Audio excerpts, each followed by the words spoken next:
السلام علیکم جی، کیا حال چال ہے آپ سب لوگوں کے؟ میں امید کرتی ہوں کہ آپ سب بالکل ٹھیک ہوں گے، خیریت سے ہوں گے۔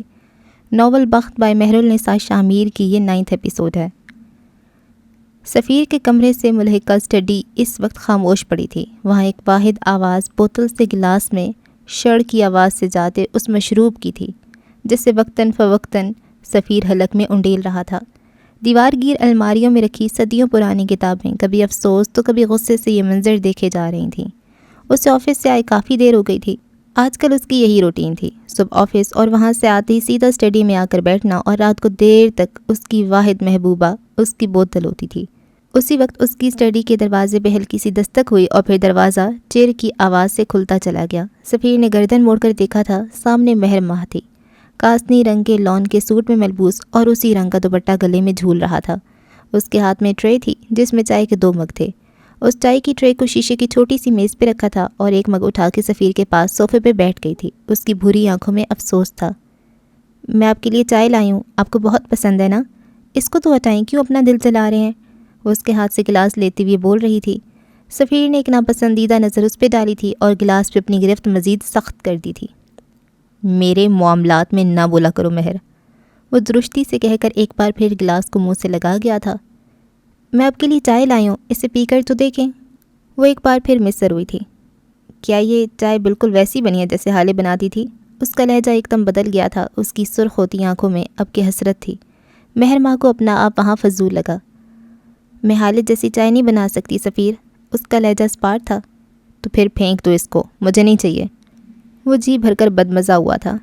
سفیر یہ سب کیوں کر رہے ہیں آپ؟ اس سے بس آپ ہی کو تکلیف ہوگی، موو آن کریں، جو ہونا تھا۔ مہر نے اب بھی ہار نہیں مانی تھی۔ میں گلٹ سے موو آن کیسے کروں؟ وہ آنکھیں بند کیے بڑبڑایا تھا۔ کیسا گلٹ؟ آپ نے کیا کیا ہے؟ ایسی باتیں سوچ کر خود کو ہلکان کریں آپ۔ اس نے آنکھیں کھول لی تھیں، اب وہ سہمی سی نظروں سے مہر کو دیکھ رہا تھا۔ مہر مجھ سے قتل ہو گیا۔ میں نے وہ اٹک اٹک کر بول رہا تھا۔ میں نے بڑے پاپا کو مار دیا، مجھ سے قتل ہو گیا مہر۔ اس نے مہر کے دونوں ہاتھ اپنے ہاتھوں میں پکڑ لیے تھے۔ اس کی آنکھوں میں تھوڑی دیر پہلے والی سختی مفقود تھی، اب وہ ڈرا ہوا تھا۔ تم بتاؤ نا، میں کیا کروں؟ کیا کچھ ٹھیک ہو سکتا ہے؟ کچھ ایسا کرو کہ میں سب ٹھیک کر دوں۔ میں ان سے بہت پیار کرتا تھا، مارنا نہیں چاہتا تھا، بس مجھ سے ہو گیا۔ بلیو میں مارنا نہیں چاہتا تھا، میں ٹرسٹ می مہر پلیز۔ مہر کی آنکھیں بے یقینی سے پھٹی کی پھٹی رہ گئی تھیں۔ آپ ایسا کیسے کہہ سکتے ہیں؟ آپ نے کیا کیا ہے؟ وہ بدقت بول پائی تھی۔ سفیر نے کچھ نہیں کہا، اس نے ہارے ہوئے انداز میں سر چکا لیا تھا، البتہ مہر کے ہاتھ اب بھی تھام رکھے تھے۔ آپ کا کوئی قصور نہیں سفیر، اس رات آپ غصے میں تھے، غم میں تھے، کہہ دیا آپ نے کچھ، آپ کی شادی ٹوٹ رہی تھی، آپ ٹراما سے گزر رہے تھے۔ اس سب کے لیے خود کو قصوروار ٹھہرانا بند کر دیں۔ سفیر کا جھکا ہوا سر مزید جھک گیا۔ میں وہاں گیا تھا، میں ہسپتال گیا تھا۔ جب مجھے کسی سے پتہ چلا کہ بڑے پاپا نے حالے کا نکاح کروا دیا تو مجھے غصہ آ گیا بہت، میں کنٹرول نہیں کر سکا اور پھر میں نے وہاں جا کر ان کو مار دیا۔ میں مارنا نہیں چاہتا تھا، آئی سویئر میں مارنا نہیں چاہتا تھا، یہ بس ہو گیا۔ میں کیا کروں مہر، اب میں کیا کروں؟ میں قاتل بن گیا ہوں، میں نے اپنے بڑے پاپا کو مار دیا ہے۔ میں آفس جاتا ہوں تو وہ مجھے ہر جگہ نظر آتے ہیں، میں گھر آتا ہوں تو حسن کو دیکھتا ہوں تب وہ مجھے ملامت کرتے ہیں۔ راتوں کی نیند اڑ گئی ہے میری، ایک پل کے لیے چین نہیں آتا۔ حالے کی بے وفائی کا غم اور میرے قاتل ہونے کا گلٹ، یہ ختم نہیں ہو رہا مہر۔ ان سب سے چھٹکارا کی ایک ہی راہ ہے۔ اس نے بوتل کی جانب اشارہ کیا تھا۔ میں جب اس کو پیتا ہوں تو سب کچھ بھول جاتا ہوں، ساری دنیا۔ اس کے بعد بس سکون ہوتا ہے۔ مجھ سے میرا ذرا سا سکون بھی چھیننا چاہتی ہو؟ اس کے لہجے میں بے قراری تھی۔ مہر ماہ ہونکوں کی طرح اس کو دیکھی گئی۔ بٹا ہوا مرد ہونے کے ساتھ ساتھ وہ ایک قاتل بھی تھا۔ کیا اب بھی وہ اس سے محبت کرے گی؟ کیا اس کے ساتھ گزارا اب بھی ممکن ہے؟ اس نے دل سے پوچھا تھا۔ جواب ہاں میں آیا تھا۔ جائے نماز پہ بیٹھی حسینہ بیگم کی آنکھیں نم تھیں، وہ نماز پڑھ چکی تھیں، اب دعا کے لیے ہاتھ اٹھا رکھے تھے۔ یا اللہ، آپ تو سب جانتے ہیں نا میں کتنی مجبور ہوں، کتنی بے بس ہوں۔ آپ سے بہتر کون جانتا ہوگا؟ میری بیٹی، میری حالے، اللہ سائیں اس کی حفاظت کرنا، اسے ہر برائی سے محفوظ رکھنا۔ ان کی ہچکی بن گئی تھی۔ اللہ پاک اس کو لگتا ہے کہ اس کی ماں نے اسے گھر سے نکال دیا، اس کی ماں نے اس کی نہیں سنی، لیکن آپ بس جانتے ہیں کہ میں نے اسے کیوں بھیجا۔ یا اللہ، اگر وہ یہاں رہتی تو اذیت میں رہتی، غیر محفوظ رہتی۔ جو آدمی میرے سامنے میری بیٹی کو جانوروں کی طرح مار سکتا ہے، وہ بعد میں اس کے ساتھ کیا نہیں کر سکتا۔ یا اللہ میں نے بس اپنی بیٹی کی بھلائی چاہی تھی، وہ لڑکا، وہ عمر، مجھے یقین ہے وہ حالے کو کبھی نہیں چھوڑے گا۔ اللہ پاک میں نے تو اپنی بیٹی کے لیے درست فیصلہ کیا، لیکن اس فیصلے نے مجھ سے میری بیٹی چھین لی، لیکن کوئی بات نہیں، بس وہ خوش رہے۔ اللہ اس کی شکل بھلے نگین پہ چلی گئی ہو، اس کا نصیب اس کے جیسا مت کرنا۔ اگر وہ یہاں رہتی تو سفیر وہاج بن جاتا اور میری حالت دوسری نگین۔ میں دوسری نگین کو نہیں دیکھ سکتی تھی۔ اللہ میں اپنی بیٹی کو تکلیف میں نہیں دیکھ سکتی تھی۔ جتنی محبت اس سے معراج کرتے تھے اتنی میں بھی کرتی ہوں۔ ہاں معراج نے اس کو ماں اور باپ دونوں کا پیار دیا ہے، لیکن جب معراج سو جاتے تھے تب اس کے ساتھ راتوں میں جاگتی تھی۔ جب وہ بیمار ہوتی تھی تو اس کا سکون میری گود ہوتی تھی۔ یا اللہ کوئی کیسے کہہ سکتا ہے کہ میں اس سے پیار نہیں کرتی؟ میں نے اسے 9 مہینے اپنے پیٹ میں رکھا ہے، میں نے اس کو پیدا کرنے کی تکلیف اٹھائی ہے۔ کوئی بھی باپ ماں نہیں بن سکتا، کوئی بھی انسان کسی کی ماں نہیں بن سکتا۔ میں اس کی ماں ہوں۔ کوئی میرے دل سے پوچھے میں نے کس طرح اپنی بیٹی کو پٹتے دیکھا ہے۔ یا اللہ اس کا نصیب اچھا کرنا، چاہے وہ مجھ سے نفرت کرے، میں ہمیشہ اس سے محبت کروں گی، اور اگر 100 بار ایسا موقع ملا تو 100 بار اس کو عمر جیسے مرد کے ساتھ بھیجوں گی، کیونکہ اس کی میں ماں ہوں، اور ماں سے زیادہ کوئی بھی آپ کا غم خواری آپ کا محسن نہیں ہوتا۔ میری بچی کی حفاظت کرنا اللہ۔ انہوں نے دعا مانگ کر چہرے پہ ہاتھ پھیرا تھا، اب وہ کافی پرسکون تھی۔ باتھ روم میں لگے دیوار گیر آئینے کے سامنے کھڑی وہ خود کو غور سے دیکھ رہی تھی۔ رات کے 8 بج چکے تھے، لیکن وہ اب تک یہیں تھی۔ اس نے سفید رنگ کا سادہ جوڑا پہن رکھا تھا، ساتھ ہم رنگ دوپٹہ۔ وہ بار بار اپنے منہ پہ پانی کے چھینٹے مارتی، خود کو پرسکون کرنے کی کوشش کر رہی تھی۔ یکایک اس کی آنکھیں نم ہوئیں اور وہ وہیں واش بیسن پہ جھکی رونے لگی تھی۔ اسے اپنا باپ شدت سے یاد آ رہا تھا، اور دوسری وجہ عمر تھا۔ میرے خدایا میں کیسے اس آدمی کے ساتھ کام کروں جس نے میری عزت 2 کوڑی کی کر دی؟ میں کیا کروں؟ میرے پاس تو کوئی راہ فرار بھی نہیں ہے۔ اس کو دیکھتی ہوں تو میرا دل نفرت سے بھرنے لگتا ہے، اس کو سنتی ہوں تو ایسے لگتا ہے کانوں میں جیسے پگھلا ہوا سیسا ڈال گیا ہو۔ اس کی موجودگی سے مجھے کرائیت آتی ہے، میں اس سے نفرت کرتی ہوں۔ وہ ہنوز نیچے جھکی روتی جاتی اور واش بیسن پہ ہاتھ مار مار کر کہے جاتی، مجھے اتنا مجبور کیوں کر دیا اللہ؟ میرے باپ کو مرنے نہ دیتے تو یہ سب نہ ہوتا اللہ۔ میں کیا کروں اللہ؟ ہیون کو بچاؤں یا پھر اپنا مجرم ڈھونڈوں؟ اللہ میرے بابا نے مجھے بوجھ کی طرح عمر کے حوالے کر دیا، اس نے میرے ساتھ بڑا ظلم کیا ہے، میں نے اس کو خون دیا تھا، اس کو پھر بھی شرم نہیں آئی، اور میں یہاں سے نہیں جا سکتی اللہ۔ جب یہاں سے جاتی ہوں مجھے میرے بابا کی آواز آتی ہے، عمر کو بلاؤ۔ یہ آواز مجھے ہتھوڑے کی طرح لگتی ہے، انہوں نے کیوں بلایا اس کو؟ کیوں؟ اللہ مجھے صبر دینا، مجھے ہمت دینا، اس شخص کو برداشت کرنے کی ہمت، اپنے خاندان کو جوڑنے کی ہمت۔ پلیز مجھے مت چھوڑنا پلیز۔ اس نے اب اپنا جھکا ہوا سر اٹھایا تھا۔ دیوار گیر آئینے میں اب اس کا عکس نظر آ رہا تھا، سرخ متورم آنکھیں، سرخ ہوتی ناک اور بکھرے بال، ملگجا سا لباس۔ کیا وہ اس طرح کام کرے گی؟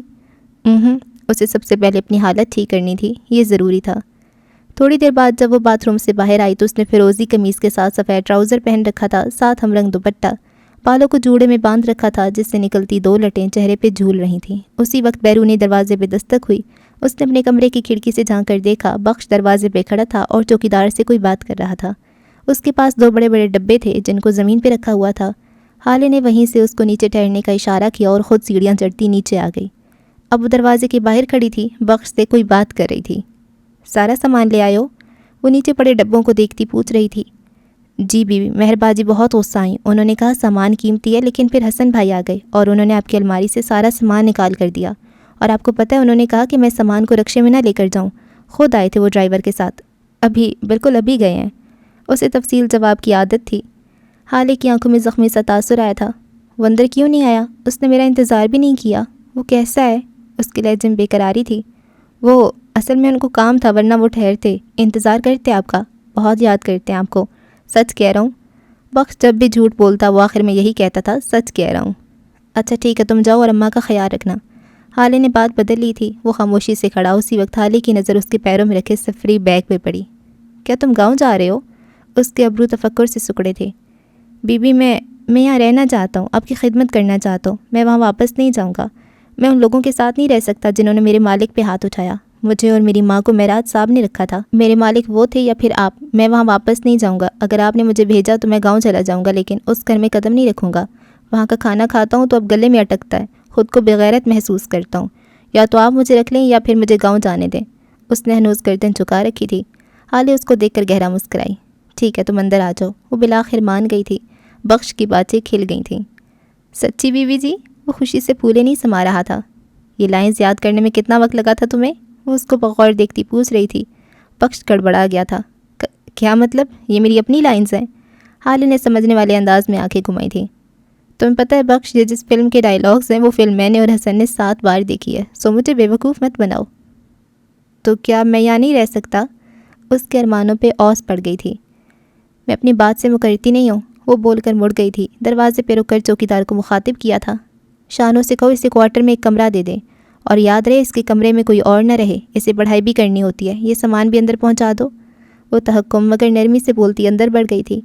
گلی کے کونے میں گاڑی کے شیشے سے جھانکتے حسن نے پرسکون ہو کر سیٹ پہ ٹیک لگا لی تھی۔ ڈرائیور گاڑی آگے بڑھا لے گیا تھا۔ اسٹڈی کا دروازہ کھول کر جب وہ اندر داخل ہوئی تو اسے تینوں دیواروں پہ بس ریکس میں سجی کتابیں ہی نظر آئیں۔ ایک دیوار مختلف تھی۔ اس دیوار پہ پینٹنگز لگی تھیں، باقی تینوں دیواریں جیسے حسرت سے اس کو دیکھ رہی ہوں۔ اسٹڈی کافی کشادہ تھی، عین بیچ میں ایک لکڑی کی میز رکھی تھی، اس کی ایک راکنگ چیئر اور اس سے ذرا سے فاصلے پہ 2 سنگل صوفے جن کے درمیان میں چھوٹی سی شیشے کی گول میز حائل تھی۔ عمر اسی سنگل صوفے پہ لیپ ٹاپ گود میں رکھے بیٹھا تھا، حالانکہ موجودگی محسوس کرتے ہوئے بھی وہ مڑا نہیں تھا۔ آپ 15 منٹ لیٹ ہیں۔ عمر، حیات کا وقت بہت قیمتی ہے، آئندہ دھیان رکھیے گا۔ وہ لیپ ٹاپ پہ نظریں جمائے سنجیدگی سے بولا تھا۔ تم نے کہا تھا کہ میں ان 6 ماہ میں ایک بار بھی تم سے طلاق کا مطالبہ نہیں کروں گی اور مجھے یہاں تمہارے گھر میں رہنا ہوگا۔ منظور ہے۔ وہ کتابوں کے ریکس کے قریب کھڑی ایک کتاب پہ نظریں جمائے بول رہی تھی۔ تم نے کہا مجھے اگر کوئی ثبوت، کوئی گواہ، کوئی کلو ملے گا تو میں تمہیں بتاؤں گی۔ مجھے نہیں منظور۔ عمر نے گردن موڑ کے اس کو دیکھا تھا، یہاں سے اس کا نیم رخ نظر آتا تھا۔ وہ پرسکون سی کہے جا رہی تھی۔ تم نے کہا تم اپنے تعلقات، اپنی رقم مجھ پہ خرچ کرو گے کیونکہ میں نے تم پہ احسان کیا اور تم اپنا بدلہ اتارو گے۔ نہیں منظور، میں نے تم پہ احسان اس لیے نہیں کیا تھا کہ کبھی بدلہ لوں، میں نے وہ سب اللہ کے لیے کیا تھا، اور اس کے لیے کیے کام کے بدلے وہ خود دیتا ہے۔ اور رہی رقم کی بات تو وہ جھکی تھی اور کاٹن میں سے مطلوبہ ڈبے نکالے تھے۔ وہ شاید جیولری کے ڈبے تھے، ایک نیلا اور ایک سرخ۔ اس نے دونوں ڈبے عمر کے سامنے کر دیے۔ عمر نے اچھمبے سے ان دونوں ڈبوں کو دیکھا تھا۔ اس میں کیا ہے اور مجھے کیوں دیا؟ وہ حیران تھا۔ اس میں میری جیولری ہے، میرے ڈائمنڈز، میرے پاس ان کی رسید نہیں ہے ورنہ میں ان کو بیچ کر اپنا کام کرتی، لیکن خیر تم تو میرے سو کالڈ شوہر ہو نا، تمہیں بھلا رسیدوں کی کیا ضرورت ہے نا؟ وہ آنکھیں پٹپٹاتی معصومیت سے پوچھ رہی تھی۔ میں نے سنا عورتیں جن کے پاس اپنا زیور رکھتی ہیں اس کو سب سے زیادہ قابل اعتبار سمجھتی ہیں، تو کیا میں اپنے بارے میں بھی یہی سمجھوں؟ حالے نے تنزیہ مسکراہٹ کے ساتھ اسے دیکھا تھا۔ تمہارے مقابلے میں گلی سے گزرتے کسی راہگیر پر بھی اعتبار کر سکتی ہوں، لیکن تم پہ نہیں۔ میرے لیے تم دنیا کے سب سے زیادہ ناقابل اعتبار آدمی ہو، وہ خشک لہجے میں بولی تھی۔ عمر کی آنکھوں میں رنج اترا تھا۔ پھر کیوں دے رہی ہے مجھے اپنا قیمتی زیور؟ بقول معراج سلطان آپ مر سکتی ہیں لیکن اپنے ڈائمنڈز کسی کو نہیں دے سکتی، تو مجھ پہ یہ نوازش کیوں؟ کیونکہ تم ساری دنیا کو دھوکہ دے سکتے ہو، ساری دنیا کے ساتھ فراڈ کر سکتے ہو، لیکن معراج سلطان کے معاملے میں تم مخلص ہو۔ تم چاہ کر بھی ان کا گفٹ کیا ہوا زیور گما نہیں سکتے، نہ اس کے ذریعے مجھے دھوکہ دے سکتے ہو۔ اب تم اس کی حفاظت مجھ سے زیادہ کرو گے، میں جانتی ہوں۔ خیر سیلون کے باہر والی فوٹیج دکھاؤ مجھے۔ وہ اس کے ساتھ والے صوفے پہ بیٹھی تھی۔ عمر نے خاموشی سے 1-2 بٹن دبائے اور اب اسکرین پر سیلون سے باہر نکلتی حالے کی فوٹیج چل رہی تھی۔ تھوڑی دیر بعد وہ گاڑی میں بیٹھتی دکھائی دے رہی تھی۔ حالے بغور ایک ایک چیز کو نوٹ کرتی گئی۔ ویسے ایک بات ہے، آپ کی گاڑی کا رنگ وائٹ ہے اور یہ گاڑی آف وائٹ ہے، آپ اس میں کیسے بیٹھ گئیں؟ کیا آپ نے کلر پہ غور نہیں کیا؟ وہ اسکرین کو دیکھتا نارمل لہجے میں پوچھ رہا تھا۔ حالے کے گردن میں گلٹی سے ابھر کر معدوم ہوئی تھی۔ تمہاری پلاننگ اتنی شاندار تھی کہ مجھے کسی چیز پہ غور کرنے کا موقع ہی نہیں ملا۔ وہ اپنی خفت چھپانے کو سارا الزام اس پہ ڈال گئی تھی۔ عمر نے گہری سانس بھری تھی۔ اب اگلے کئی سال تک جو بھی لڑکی اغوا ہوگی اس کا الزام انہوں نے مجھ پہ ڈالنا ہے۔ آدھا گھنٹہ پیچھے کرو اسے، وہ حکم دے رہی تھی۔ عمر نے ویڈیو ریوائنڈ کی تھی۔ یہاں وہ ڈرائیور گاڑی کے اوپر کوئی پارسل کا ڈبہ لیے اس سے کچھ کھا رہا تھا، حالے کے ابروز سکڑے تھے۔ زوم کرو زوم، وہ اسی طرح اسکرین کو بغور دیکھتی ہوئی کہہ رہی تھی۔ یہ جو کھا رہے اس پارسل پہ زوم کرو۔ عمر نے زوم کیا تھا، چونکہ فوٹیج HD تھی سو پارسل پہ لکھا ریستوران کا نام واضح تھا، پارس فوڈز۔ یہ ریستوران میں جانتی ہوں، اس سیلون کے آگے جہاں گلی ختم ہوتی ہے اس سے ذرا آگے یہ ریستوران ہے، یہاں اس علاقے کا سب سے بہترین لزانیہ ملتا ہے۔ وہ اپنی دھن میں بولے گئی۔ ہمارے پاس اس وقت لزانیہ سے زیادہ بڑے مسئلے ہیں اگر آپ غور فرمائیں، وہ جل کر بولا تھا۔ حالے نے قہر آلود نظر سے اس کو دیکھا۔ اس ریستوران میں کوئی بھی مڈل کلاس آدمی نہیں جاتا اور یہ ڈرائیور اس کے پاس ہی پارسل ہے، مطلب یہ وہاں کسی سے ملنے گیا یا پھر کوئی اس کے لیے کھانا لایا۔ اب ہم ریستوران کی فوٹیج میں یہ دیکھیں گے کہ کون اس کے لیے کھانا لایا یا پھر وہ کس سے ملنے اس ریستوران میں آیا۔ وہ سنجیدگی سے کہہ رہی تھی۔ عمر نے صراحتی نظروں سے اس کو دیکھا تھا۔ وہ ان مردوں میں سے نہیں تھا جن کو اگر خود سے زیادہ ذہین عورت مل جائے تو اس کو ڈی گریڈ کرنے لگ جائیں۔ میں فوٹیج کے لیے کال کر لوں ان کو؟ وہ اپنا موبائل اٹھاتا کہہ رہا تھا۔ ضرورت نہیں ہے، یہ لوگ مجھے ویسے بھی فوٹیج دے دیں گے، میں ان کی فیوریٹ اور فرسٹ کسٹمر ہوں، ہر ہفتے میں یہاں جاتی تھی۔ وہ اٹھتے ہوئے بولی تھی۔ عمر نے سر ہلا دیا تھا۔ گاڑی نکالو، ہم ابھی چل رہے ہیں۔ ابھی؟ اس وقت؟ وہ حیران ہوا تھا۔ کیوں، کیا صبح تک فوٹیجز ڈیلیٹ کروانے کا ارادہ رکھتے ہو؟ وہ طنز سے بولی تھی۔ عمر کے چہرے کا رنگ بدلا تھا، وہ بغیر کچھ کہے اٹھ کھڑا ہوا تھا۔ 1 منٹ اپنا فون دو مجھے۔ حالے نے اپنی ہتھیلی اس کے آگے پھیلائی تھی۔ لیکن کیوں؟ اس کے لہجے میں تعجب تھا۔ کیونکہ میں حالے سلطان، میں تم پہ اعتبار نہیں کرتی۔ مجھے کیا پتا تم یہاں سے ریستوران جاتے جاتے اپنے لوگوں کو بھیج کر ساری فوٹیج ڈیلیٹ کروا دو، اس لیے اپنا موبائل مجھے دو۔ عمر چند ثانیہ اس کو دیکھتا رہا اور پھر موبائل اس کی ہتھیلی پہ رکھ دیا۔ وہ اس عورت کو نہ نہیں کہہ سکتا تھا، یہ اس کی مجبوری تھی۔ وہ دونوں جب گیٹ سے باہر نکلے تو ہارون سامنے ہی گاڑی کے بونٹ سے ٹیک لگائے کھڑا نظر آیا۔ حالے کو دیکھ کر وہ تیز تیز قدم اٹھاتا اس کے قریب آیا تھا۔ خلاف توقع حالے رک گئی تھی۔ حالے میری بات سن لو ایک بار پلیز، وہ اس کے قریب کھڑا ملتجی سا کہہ رہا تھا۔ بولو ہارون شاہد، کیا کہنا چاہتے ہو؟ اس کی آواز پارٹ تھی۔ عمر اتنا مہذب تو تھا ہی کہ وہاں کھڑا نہ رہتا، وہ اپنی گاڑی میں جا کر بیٹھ گیا تھا۔ ہم کہیں بیٹھ کر بات کر سکتے ہیں، میں تمہیں ایکسپلین کر سکتا ہوں سب کچھ، تم ایک بار میرے ساتھ بیٹھ تو جاؤ، میری سنو، اپنی سناؤ، ہم دونوں کو اس کی ضرورت ہے حالے۔ تمہیں کچھ کہنا تو کہو ہارون، مجھے اپنی سنانے کی کوئی ضرورت نہیں ہے، میں اپنے لیے خود کافی ہوں اور تم سے کوئی وضاحت نہیں چاہیے مجھے، جو کچھ ہوا اسے بھول جاؤ۔ اس کا لہجہ سنجیدہ تھا۔ ہارون بے چین ہوا تھا۔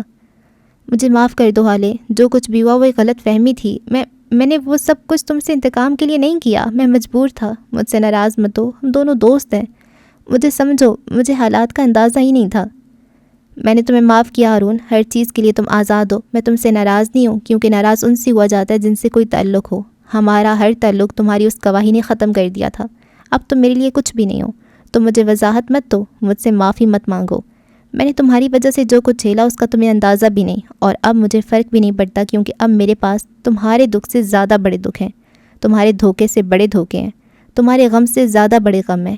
تم ہارون، تم اب میرے لیے کچھ بھی نہیں ہو، معافی چاہیے نا؟ جاؤ، میں نے معاف کیا، آئندہ مجھے یہاں نظر مت آنا پلیز، تمہیں دیکھ کر مجھے تکلیف ہوتی ہے، اور آخری بات، ہم دوست تھے، اب نہیں ہیں۔ وہ کہہ کر رکی نہیں تھی، گاڑی کی طرف بڑھ گئی تھی۔ ہارون ششتر سا کھڑا رہ گیا تھا۔ تھوڑی دیر بعد جب وہ بولا تو حالے بہت دور جا چکی تھی۔ تم ہماری دوستی ختم نہیں کر سکتی حالے، یہ حق تمہیں نہیں ہے۔ اس نے حالے سے زیادہ خود کو یقین دلایا تھا۔ جھوٹی گواہیاں آپ کو اپنی ہی نظر میں گرا دیتی ہیں۔ آج ہارون شاہد کو اندازہ ہوا تھا۔ ریستوران کی بالائی منزل کے ایک ٹیبل پہ اس وقت حالے سلطان اور عمر بیٹھے تھے۔ یہ ریستوران جدید اور قدیم طرز کے مشترکہ کمبینیشن پہ بنایا گیا تھا۔ اینٹوں والی رنگین دیوار پہ آویزاں چنگیڑ جہاں قدیم لک دیتے تھے تو جدید طرز کے سٹائل پہ بنے میز اور کرسیاں اور چھت سے لٹکتے فانوس جیسے کسی امریکن ریستوران کی سیر کرواتے ہوں۔ یہ ریستوران ہر آنے والے کو اپنی ٹرانس میں لے لیتا تھا، لیکن حالے کے لیے یہ منظر نیا نہیں تھا۔ اس نے کسی بھی چیز پہ زیادہ دھیان نہیں دیا۔ اس نے ہاتھ کے اشارے سے ایک ویٹر کو پاس بلایا تھا۔ 25-26 سالہ ویٹر مؤدب سا آرڈر نوٹ کروانے کھڑا ہو گیا۔ حالے نے ہاتھ جھلا کر منع کیا تھا۔ مجھے مینیجر سے بات کرنی ہے۔ کہاں ہے وہ؟ ان سے جا کر کہو حالے سلطان آئی ہے، کچھ بات کرنی ہے ضروری، وہ ہلکی آواز میں کہہ رہی تھی۔ آس پاس بیٹھے لوگوں نے ٹیبل سے چھری اور کانٹوں کی آوازیں آتی تھیں۔ پس منظر میں کوئی سنگر گانا بھی گا رہا تھا، ہلکی مدھم آواز، سافٹ سا میوزک۔ اس سے پہلے کہ وہ کوئی جواب دیتا، جب ایک خوش شکل سے آدمی نے حالے کو دیکھ کر ہاتھ ہلایا تھا اور دل سے مسکرایا تھا۔ حالے نے ویٹر کو جانے کا اشارہ کیا تھا۔ حالے جواباً مسکرائی تھی۔ عمر ایک ایک چیز کو غور سے دیکھ رہا تھا، جیسے آنکھوں سے ایکس رے کر رہا ہو۔ لانگ ٹائم مس حالے سلطان، اس ریستوران اور اس کے کھانوں نے آپ کو بہت مس کیا ہے۔ وہ اب میز کے قریب کھڑا خوشگوار لہجے میں کہہ رہا تھا۔ شاید اس کو مسکرانے کی بہت عادت تھی۔ کاش کہ آپ کی یہ خوش آمد مجھ پہ کوئی اثر کرتی مینیجر صاحب، وہ بھی اسی خوشگوار لہجے میں بولی تھی۔ اب کہ اس آدمی کی مسکراہٹ سمٹی تھی، جیسے کچھ یاد آیا ہو۔ آپ کے والد کی وفات کا سنا، بہت دکھ ہوا، مجھے مدحت نے بتایا تھا۔ اللہ ان کے درجات بلند کرے۔ آپ کے بارے میں بھی سنا، لیکن خیر اٹس پرسنل، سو ہم اس بارے میں بات نہیں کریں گے، وہ شائستگی سے کہہ رہا تھا۔ حالے کی آنکھوں میں کربناک سا تاثر ابھرا تھا، لیکن بظاہر نارمل رہی۔ عمر بس یہاں وہاں دیکھ رہا تھا، وہ شاید بور ہو رہا تھا۔ آمین، وہ بس اتنا ہی بول سکی۔ اپنے والدین کی موت کا ذکر کرنا دنیا کا سب سے مشکل کام ہوتا ہے، حالے نے اعتراف کیا تھا۔ خیر میں ایک کام سے آئی ہوں شہاب، اصل میں مجھے آپ کے ریستوران کی ایک فوٹیج چاہیے، آئی ہوپ آپ منع نہیں کریں گے۔ وہ سیدھا مدعے پہ آئی تھی۔ اچھا، مجھے لگا پھر ہماری کسی ڈش کو ورلڈ فیمس کروانے آئی ہیں، اور آج آپ کے ساتھ ہارون بھی نہیں آیا، کہاں ہے وہ؟ وہ ہر بات میں اپنے مطلب کی بات نکال لیتے تھے۔ عمر نے گردن موڑ کے اس کو دیکھا۔ ورلڈ فیمس ڈش کیسے؟ اس نے 4 لفظوں پہ مشتمل جملے میں سوال پوچھا تھا۔ شہاب پورا کا پورا عمر کی طرف مڑ گیا تھا۔ آپ نہیں جانتے؟ اوہ میں آپ کو بتاتا ہوں۔ اصل میں ہوا یہ تھا کہ جس دن ہمارے ریسٹوران کی اوپننگ تھی اس دن حالے ہماری فارم فرسٹ کسٹمر تھیں، تب ان کے ساتھ ہارون بھی آئے تھے۔ یہ ہوا کہ ہم نے ان کو چکن شوشلک سرو کیا، انہوں نے کھایا، لیکن جاتے وقت انہوں نے ہم سے کہا کہ اس میں پیاز کی مقدار زیادہ ہے، اگر ہم کم کر لیں تو یہ زیادہ اچھا بن سکتا ہے۔ لیکن شیف نے زیادہ دھیان نہیں دیا، اور پھر ہر بار یہی ہوتا، لوگ شوشلک آرڈر کرتے لیکن ان کو ٹیسٹ ہی پسند نہیں آتا۔ وہ آدمی پوری فیلنگز کے ساتھ بتا رہا تھا، اس کے چہرے کے زاویے بتاتے تھے کہ وہ کہانی میں ڈوبا ہوا ہے۔ عمر بغور سن رہا تھا۔ اسی طرح 1 مہینہ گزر گیا، لیکن ہمارا شوشلک کسی کو پسند نہ آتا۔ اینڈ ون فائن ڈے ہم نے ریسیپی چینج کر دی، ہم نے پیاز کم کر دیے، اینڈ گیس واٹ، اس کی باتیں تک کھل گئی تھیں۔ ہمارا شوشلک پورے ایریا میں مشہور ہو گیا۔ عمر کے چہرے پہ کوئی تاثر نہیں تھا، وہ بس اس باتونی آدمی کو سنے جا رہا تھا۔ اس دن کے بعد حالے ہماری فیوریٹ کسٹمر ہو گئیں۔ اب ہم جو بھی نئی ڈش متعارف کرواتے ہیں، مس حالے کو سب سے پہلے بلاتے ہیں، ان کو ٹیسٹ کرواتے ہیں۔ اصل میں ہمارے ریسٹوران کے جو مالک ہیں نا، وہ ذرا وہمی سے ہیں، ان کو لگتا ہے کہ حالے سلطان ہمارے لیے خوش بخت ہیں، وہ بھی کچھ اور بھی کہتا جب شہاب صاحب فوٹیج ملے گی؟ حالے اس کی بات کاٹ کر ایک ایک لفظ پہ زور دیتی بولی تھی، جی چلے میں آپ کو دیتا ہوں فوٹیج، آپ کو انکار کیسے کر سکتا ہوں۔ وہ اٹھتے ہوئے بولا تھا۔ وہ دونوں بھی اس کے ساتھ ہی اٹھے تھے۔ تھوڑی دیر بعد وہ تینوں ریسٹوران کے سیکیورٹی روم میں بیٹھے۔ ایک دیوار پہ بڑی اسکرین نصب تھی، اس کے سامنے ایک میز پہ درمیانے سائز کی 3-4 اور اسکرینز نصب تھیں۔ حالے اور عمر ان کے درمیانے سائز کی اسکرین کے سامنے کرسی پہ بیٹھے تھے۔ شہاب نے مطلوبہ فوٹیج دکھائی تھی۔ پچھلے آدھے گھنٹے سے وہ دونوں یہی فوٹیج دیکھے جا رہے تھے، جس میں وہ ڈرائیور ایک آدمی کے ساتھ بیٹھا ہاتھ ہلا ہلا کر بات کر رہا تھا۔ اس کے ساتھ بیٹھا آدمی 40 کے لگ بھگ تھا، سادہ سی قمیض شلوار پہنے بیٹھے اس شخص کے چہرے پر برہمی تھی۔ اسی وقت ایک ویٹر ان کا پارسل لے آیا تھا۔ وہ دونوں خاموش ہو گئے تھے۔ اس کے جاتے ہی 1-2 مزید باتوں کے بعد وہ دونوں اٹھ کھڑے ہوئے تھے۔ حالے بغور اس آدمی کو دیکھ رہی تھی، البتہ عمر کے تاثرات ابھی اسپاٹ تھے۔ آپ اس آدمی کو جانتے ہیں شہاب؟ حالے اسکرین کو دیکھتے ہوئے پوچھ رہی تھی۔ میں جانتا ہوں، شہاب کی بجائے عمر نے جواب دیا تھا۔ یہ 2 مہینے پہلے ہی جیل سے رہا ہوا ہے، اس پہ اسمگلنگ کا کیس تھا، یہ اب بھی بیل پہ پھر رہا ہے۔ اس کے کیس کا انچارج انسپکٹر محمد خان تھا، میں اسے ساری ڈیٹیلز لے لوں گا، یہاں پہ اور کچھ بھی کام کا نہیں ہے، چلنا چاہیے۔ وہ اٹھ کھڑا ہوا تھا، حالے اس کے ساتھ اٹھی تھی۔ اچانک ہی عمر کے ذہن میں کچھ کلک ہوا تھا، وہ واپس بیٹھ گیا تھا۔ حالے نے اچھمبے سے اس کو دیکھا تھا۔ سر کچھ اور بھی چاہیے کیا آپ کو؟ شہاب نے سوال کیا تھا۔ ہاں، آپ کے ریسٹوران کے باہر کی فوٹیج، وہاں سے ساری سڑک کی فوٹیج آتی ہوگی نا؟ آپ نے کیمرے تو لگائے ہیں نا باہر؟ ای میل بھی کرو ساری فوٹیج مجھے، وہ عجلت میں کہہ رہا تھا۔ حالے اس کے کان کے پاس چکی تھی۔ یہ میرا کیس ہے، اس میں تم کچھ بھی میری مرضی کے بغیر نہیں کر سکتے، تمہیں فوٹیج چاہیے تو پہلے مجھے بتانا ہوگا۔ کیوں؟ وہ خشک لہجے میں کہہ رہی تھی۔ عمر نے اس کی طرف دیکھا تھا اور اپنی آواز ہلکی کر لی تھی۔ جس گاڑی میں آپ اغوا ہوئیں وہ گاڑی اسی سیلون والی گلی میں چھوڑ دی گئی تھی، وہاں سے آپ کو کسی اور گاڑی میں آگے لے جایا گیا تھا، اور وہ گاڑی صرف ایک ہی جگہ سے گزر سکتی ہے، اس ریسٹوران کے سامنے والی سڑک سے، کیونکہ ان کے پاس گزرنے کا کوئی دوسرا راستہ نہیں ہے۔ گلی آگے بند ہے۔ اب ہمیں یہ دیکھنا ہوگا کہ اس واقعے کے اگلے 30 منٹ تک یہاں سے کون کون سی گاڑی گزری ہے۔ ان کی ڈیٹیلز میں نکلوا لوں گا، بس ایک بار گاڑی مل جائے۔ وہ اتنے آرام سے اور اتنی ہلکی آواز میں کہہ رہا تھا کہ حالے کے علاوہ کوئی اور سن ہی نہ سکے۔ اور اگر وہ گاڑی 1-2 گھنٹے بعد گزری ہو، اور آدھے گھنٹے تک تو یہاں سے 100 گاڑیاں گزری ہوں گی، ہم کس کس گاڑی کے مالک کے پاس جاتے رہیں گے، کس کس کو بلیم کریں گے؟ وہ غیر آرام دہ تھی۔ آپ فکر نہ کریں، میرے پاس ایک انویسٹیگیٹر ہے، اسے میں سب گاڑیوں کے نمبر پلیٹس بھیجوں گا، لیکن وہ مجھے صرف ان لوگوں کی پروفائل بھیجے گا جن پہ شک کیا جا سکے۔ وہ اپنے کام میں ماہر ہے اور مجھے اس پر اعتبار ہے۔ وہ اب اس کو نہیں دیکھ رہا تھا، اس کی نظریں اسکرین پہ جمی تھیں۔ اس نے پہلے ساری فوٹیجز دیکھیں اور پھر اسے اپنی ای میل پہ بھیج دیا۔ اب وہ قدرے بہتر نظر آتا تھا۔ وہ دونوں جانے کے لیے اٹھ کھڑے ہوئے تھے۔ شہاب کے چہرے کے تاثرات صاف بتاتے تھے کہ اسے یہ عمر حیات کچھ خاص پسند نہیں آیا۔ مجھے تو بولنے ہی نہیں دیا، وہ بڑبڑاتے ہوئے باہر چلا گیا تھا۔ گاڑی میں بیٹھی حالے کھڑکی سے باہر دیکھ رہی تھی، اس کی آنکھوں میں ایک اداسی سی تھی۔ ہارون کو دیکھ کر دل چاہا تھا کہ اس سے ہر بات کہہ دے، لیکن پھر اگلے ہی لمحے جیسے دل سخت ہو گیا ہو۔ اس وقت بھی وہ اسی کے بارے میں سوچ رہی تھی۔ آدھے شہر میں وہ ہارون کے ساتھ جاتی رہی تھی، کیا اتنی جلدی وہ اس کا نام اپنے نام کے ساتھ ہٹا سکتی تھی؟ کیا کوئی ایسی جگہ ہوگی جہاں اسے ہارون ایک بار بھی یاد نہ آئے؟ لاتعداد سوچی تھی جو اس کے دماغ میں تھیں۔ پھر ایک دم سے معراج سلطان کا خیال آیا تھا، روح تک زخمی ہونے لگی تھی۔ اسی وقت عمر نے اس کو مخاطب کر لیا تھا۔ میرا فون مل سکتا ہے؟ میں اس انویسٹیگیٹر سے بات کر لوں؟ ابھی اتنی دیر نہیں ہوئی، اس کے گھر چلتے ہیں۔ تم کیا سمجھتے ہو میں پاگل ہوں؟ تمہارے ہائر کی ہوئے انویسٹیگیٹر پہ یقین کر لوں گی میں؟ وہ بھی تمہاری طرح کا ہوگا، جھوٹا اور فراڈ۔ مجھے تم سے جڑے لوگوں پہ بھی اعتبار نہیں ہے، اپنا کام کر لوں گی میں۔ وہ اسپاٹ لہجے میں کہہ کر چپ ہو گئی تھی۔ وہ پیسوں اور اپنے کام کے معاملے میں اپنے باپ کی بھی نہیں مانتی، اپنا غلط کام پوری ایمانداری سے کرتی ہے۔ اگر آپ اسے صرف 5,000 زیادہ دے دیں تو اپنی ماں کی ڈیٹیلز بھی بھیج دے گی۔ وہ کام کے معاملے میں رشتہ داروں کی قائل نہیں ہے۔ میں آپ کو اس لیے اس کا پتہ دے رہا ہوں کیونکہ میں یہاں کا حصہ ہوں، اس سسٹم میں سانس لیتا ہوں میں۔ مجھ سے بہتر یہاں کے لوگوں کو آپ نہیں جانتی۔ اپنی نفرت کو ایک طرف رکھیں اور ٹیم بن کر سوچیں۔ ہالے نے جواب دیے بغیر گاڑی کا شیشہ نیچے کر لیا تھا۔ اے سی کے باوجود گھٹن سی ہو رہی تھی۔ کافی دیر کی خاموشی کے بعد وہ ایک بار پھر بولی تھی، جب اس دن میں نے نکاح کے لیے ہاں کہا تھا، کیا تب میرے بابا خوش ہوئے تھے؟ کیا انہوں نے اس بارے میں تم سے کچھ کہا؟ اس کے لہجے میں انجانے سے خدشے تھے۔ عمر نے اس کو نہیں دیکھا، وہ سامنے دیکھتا رہا۔ بہت دیر بعد ہالے کو اس کی آواز سنائی تھی۔ وہ بہت خوش تھے، بہت زیادہ خوش۔ انہوں نے مجھ سے کہا تھا کہ وہ اپنی زندگی میں دوسری بار اتنے خوش ہوئے ہیں۔ انہوں نے واقعی مجھ سے یہ کہا تھا۔ پہلی بار کب ہوئے تھے؟ وہ شاید کچھ اور سننا چاہتی تھی۔ جب آپ پیدا ہوئی تھیں، وہ عام سے لہجے میں بولا تھا۔ آپ کیوں پوچھ رہی ہیں؟ اس نے دوبارہ سوال کیا تھا۔ ہالے نے گردن موڑ لی تھی۔ کافی دیر بعد جب وہ بولی تو عمر کو اس کی آواز گیلی سی لگی۔ میں اپنے گلٹ کو ختم کرنا چاہتی ہوں، ورنہ یہ مجھے ختم کر دے گا۔ میں آخری بار اپنے باپ کے گلے نہیں لگی۔ یہ بات میرا دل چیرتی ہے۔ ہر روز ایسا لگتا ہے جیسے کسی نے میرے جسم پہ تیزاب پھینک دیا ہو۔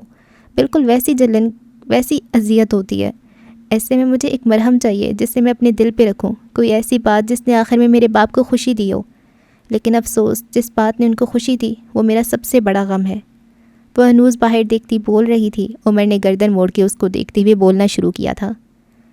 کوئی بھی گلٹ کبھی دل سے ہمیشہ کے لیے نہیں نکالا جا سکتا۔ وہ دل کے اندر کہیں نہ کہیں رہتا ہے۔ کبھی اپنے دوستوں سے جھگڑے کا گلٹ، کبھی محبوب کی باتیں نہ ماننے کا گلٹ، اور کبھی اپنے مرے ہوئے ماں باپ کی کسی نہ مانی گئی بات یا کسی ادھوری رہی خواہش کا گلٹ، ان کی خدمت نہ کرنے کا گلٹ، ان سے لڑنے یا اونچی آواز میں بات کرنے کا گلٹ۔ یقین مانیں یہ گلٹ دنیا کے ہر گلٹ سے بڑا ہوتا ہے۔ بات پھر وہی کہ ہم اس کو نکال نہیں سکتے۔ کچھ بھی کر کے ہمیں کبھی کبھی اس کو ڈیل کرنا پڑتا ہے۔ آپ کو پتہ ہے گلٹ کو ڈیل کیسے کرتے ہیں؟ حالے جو باغور اس کی باتیں سن رہی تھی، اس کا سر بے اختیار نفی میں ہلا تھا۔ گلٹ کو ڈیل کرنے کا ایک ہی طریقہ ہے، وہی کام، وہی غلطی دوبارہ نہ دہرانا، بس یہی کرنا ہوتا ہے۔ اگر دوست سے بنا بات جھگڑے ہیں تو اگلی بار ایسا نہ کرنے کا عہد، معافی مانگ کر یا پھر دوبارہ بات کر کے تعلق کو بہتر کر لیں۔ اگر محبوب کی کوئی بات نہیں مانے، اس کی کوئی شرط پوری نہیں کی، اس کی نصیحت نہیں مانی، تو پہلے سوچیں کہ آیا وہ صحیح تھا بھی یا نہیں۔ خود کو سمجھ نہیں آ رہی، کسی سے بات کرو، کسی سے شیئر کر لو اور پھر اپنی اصلاح کرو۔ دوبارہ وہی عمل مت دہراؤ۔ وہ سڑک کو دیکھتی ہوئے کہے جا رہا تھا۔ اب آتے ہیں ماں باپ کے حوالے سے کوئی گلٹ۔ یہ گلٹ بہت بڑا ہوتا ہے۔ اگر ماں یا باپ سے جھگڑے یا بدتمیزی کا گلٹ ہے تو آئندہ ایسا نہ کرنے کی قسم کھا لو، اور واقعی ایسا نہ کرو۔ ان سے محبت سے بات کرو، اور اگر ان میں سے کوئی ایک نہیں رہا تو دوسرے پیرنٹ کی وہی بات مان کر اپنے گلٹ سے ڈیل کرو۔ اس طرح گلٹ ختم نہیں ہوگا، لیکن آپ مصروف ہو جائیں گے ایک اچھے اور مثبت کام میں، اور اس گلٹ کو آپ پہ حملہ آور ہونے کا موقع نہیں ملے گا۔ اور اگر مل بھی گیا تو آپ اس کی آنکھوں میں آنکھیں ڈال کر کہہ سکتے ہو کہ اب آپ خود پہ کام کر رہے ہو، آپ خود کو بہتر بنا رہے ہو، آپ وہی غلطی دوبارہ نہیں کر رہے، تو اب اسے کوئی حق نہیں پہنچتا کہ وہ تمہیں ختم کرے۔ اسے اگر رہنا ہے تو دل کی کسی کونے میں پڑا سسکتا رہے، لیکن آپ کو ہرٹ نہ کرے۔ وہ بول کر خاموش ہو گیا تھا۔ ایک طلسم سا تھا جو چھناکے کے ساتھ ٹوٹا تھا۔ حالے بس اس کو دیکھ کر رہ گئی۔ تمہارا بابا سے کیا تعلق تھا؟ حالے نے کافی دیر ایک بار پھر سوال کیا تھا۔ معلوم کریں؟ وہ سڑک پہ نظریں جمائی کہہ رہا تھا۔ ہر چیز تھالی میں پیش ہو کر نہیں مل سکتی، خود ڈھونڈیں، معلوم کریں، جان لگائیں۔ کچھ سوالات کے جواب پوچھے نہیں جاتے، ڈھونڈے جاتے ہیں۔ یہ بھی ایک ایسا ہی سوال ہے۔ حالے نے کوئی جواب نہیں دیا۔ وہ اس سے پوچھنا چاہتی تھی کہ وہ اس کہانی کا وکٹم کیسے ہے، لیکن نہیں پوچھ سکی۔ وہ اسے کیا کہتی کہ اس کے باپ نے خواب میں آ کر یہ سب بتایا ہے، یا پھر یہ کہتی کہ اسے یہ بھی یاد نہیں کہ وہ خواب تھا بھی کہ نہیں۔ اس کی بات کا کوئی لاجک نہیں تھا۔ وہ خاموش رہی۔ عمر بھی خاموشی سے ڈرائیو کرتا رہا۔ باہر آسمان سیاہ سے سیاہ تر ہوتا گیا۔ سلطان منزل کی ویرانی قبرستانوں کے سناٹے کو مات دیتی تھی۔ وروا اور مہر لان میں رکھی کرسیوں پہ بیٹھی کافی پی رہی تھیں۔ رات قطرہ قطرہ پگھل رہی تھی۔ شمس سلطان اور سفیر اب تک گھر نہیں آئے تھے۔ یوسف سلطان تھوڑی دیر پہلے ہی سوئے تھے۔ اس وقت کرسی پہ بیٹھی مہر ماں دور آسمان کو تاریک ہوتا دیکھ رہی تھی۔ تمہیں پتہ ہے مہر، میں کتنی خوش ہوں؟ وروا کی طمانیت بھری آواز اس کی سماعتوں سے ٹکرائی۔ کیوں؟ مہر کی آواز بوجھل تھی۔ میرے پاس اب سب کچھ ہے۔ تم میری بہو بن گئی، میرے شوہر کو اس کا خواب مل گیا، اس گھر سے نگین کی کاربن کاپی ہی نکل گئی۔ جیسا میں نے چاہا تھا سب ویسا ہی ہوا۔ عالم ارواح میں موجود کئی روحوں کو سکون نصیب ہوا ہوگا۔ وہ آنکھیں موندے پرسکون سے کہہ رہی تھی۔ میری بہن کے بارے میں اس طرح مت بولیں، مہر نے ان کو ٹوکا تھا۔ میں اسے بہت یاد کرتی ہوں. پتہ نہیں وہ لڑکا اس کے ساتھ کیسا سلوک کرتا ہوگا. وہ اسے پیسے تک نہیں دیتا. آج اس نے اپنی ساری جیولری منگوائی ہے مجھ سے. اللہ جانے کس حال میں ہوگی, کیا ضرورت پیش آئی ہوگی اسے. وہ آسمان کو دیکھتی بول رہی تھی. فروا نے نخوت سے سر جھٹکا تھا. میری بلا سے وہ بھاڑ میں جائے. سفیر ڈرنک کرنے لگے ممانی. مجھے نہیں سمجھ میں آ رہا میں ان کو کیسے روکوں. وہ بہت اپسیٹ ہیں, ان کا دل بری طرح ٹوٹا ہے. مجھے نہیں لگتا میں دوبارہ اسے جوڑ پاؤں گی. مہر نے بات بدل لی تھی. فروا کے چہرے کا رنگ بدلا تھا. مہر تم ایک عورت ہو, تم سے ایک مرد قابو میں نہیں آ رہا. کیا تمہیں یہ سب بھی میں بتاؤں؟ اس سے محبت تو اپنا عادی بناؤ, وہ خود ہی تمہاری طرف مائل ہو جائے گا. تم محنت کرو, بغیر محنت کے گھر نہیں بنتے. اس کے لیے اگر حال سلطان کا لیسر ورژن بننا پڑے تو بن جاؤ. خیر یہ بتاؤ بابا جان کا کیا سلوک ہے تمہارے ساتھ؟ مہر دل کھول کر مسکرائی تھی. ابا میرے ہیں ممانی. ان سب کرائسس میں ایک بات ہے جو اچھی ثابت ہوئی ہے. مہر ماں کو یوسف سلطان مل گئے ہیں. آپ کو پتہ ہے وہ سارا دن مجھ سے بات کرتے ہیں, میرے ہاتھ سے چائے پیتے ہیں, کھانا کھاتے ہیں.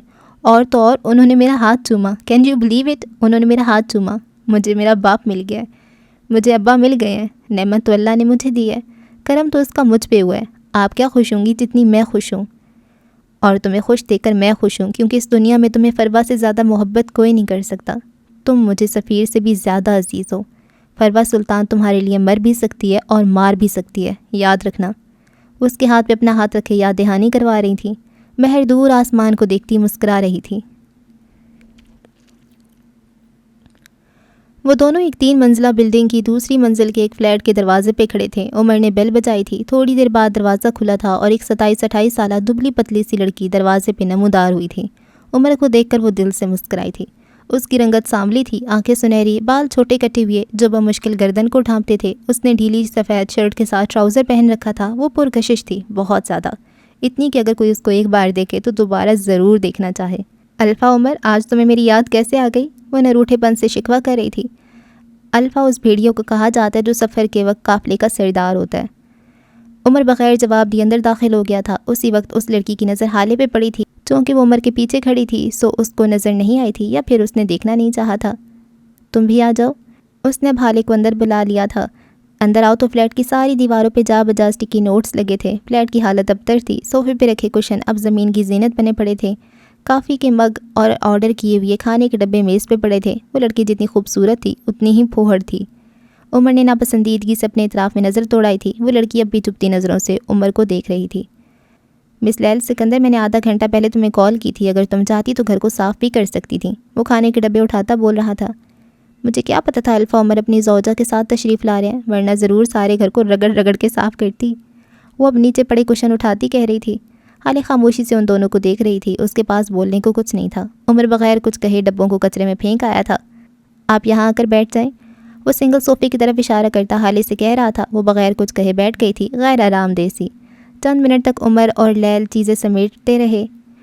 اب لیلا کا فلیٹ ذرا بیٹھنے کے قابل ہو گیا تھا. عمر حالے کے سامنے والے صوفے پہ بیٹھ گیا تھا. لیلا اس کے ساتھ کاؤچ پہ بیٹھی تھی. بیچ میں لکڑی کی میز رکھی تھی. یہ میری بیوی ہیں حالے سلطان. عمر نے گلا کھنکار کر تعارف کروایا تھا. حالے نے سلگ کر اس کو دیکھا تھا. لیلا غور سے اس کو دیکھ رہی تھی. ظاہر ہے میں جانتی ہوں اسے. رپورٹرز کو جو تعارف کروایا تھا تمہاری بیوی نے, اسے کون بھول سکتا ہے. اس کے لہجے میں طنز نہیں تھا, اس کا لہجہ عام سا تھا. میں یہاں آپ کے پاس ایک کام کے سلسلے میں آئی ہوں. اگر ہم میری پرسنل لائف کو ڈسکس کرنے کے بجائے وہی بات کر لیں تو زیادہ بہتر ہوگا. حالے اس سارے وقت میں پہلی بار بولی تھی. لیل سکندر نے جانچتی نظروں سے اس کو دیکھا تھا. میں نے سوچا کچھ باتیں پہلے ہو جائیں تو بہتر ہے, کیونکہ کام کے وقت میں کوئی فضول بات نہیں کرتی. لیکن خیر جو تم چاہو. بتاؤ کیا کام ہے؟ کیا مجھے یہ معلوم کرنا ہے کہ عمر نے تمہیں کیسے اغوا کیا تھا؟ وہ ہتھیلی تھوڑی تلے جمائے پرتجسس انداز میں پوچھ رہی تھی. عمر آپ کا دوست ہے, کیا آپ اس کے بارے میں بھی مجھے معلومات دیں گی؟ حالے ذرا حیران ہوئی تھی. میرے کام میں کوئی دوست دشمن نہیں ہوتا. اگر تم کہو تو میں اپنے باپ کی ڈیٹیل بھی دے دوں گی. اور ایک بات, الفا عمر صرف میرا دوست نہیں ہے. اگر تم نہ آتی تو اب تک میں اس سے شادی کر چکی ہوتی. وہ حالے کو دیکھتی ہوئی کہہ رہی تھی.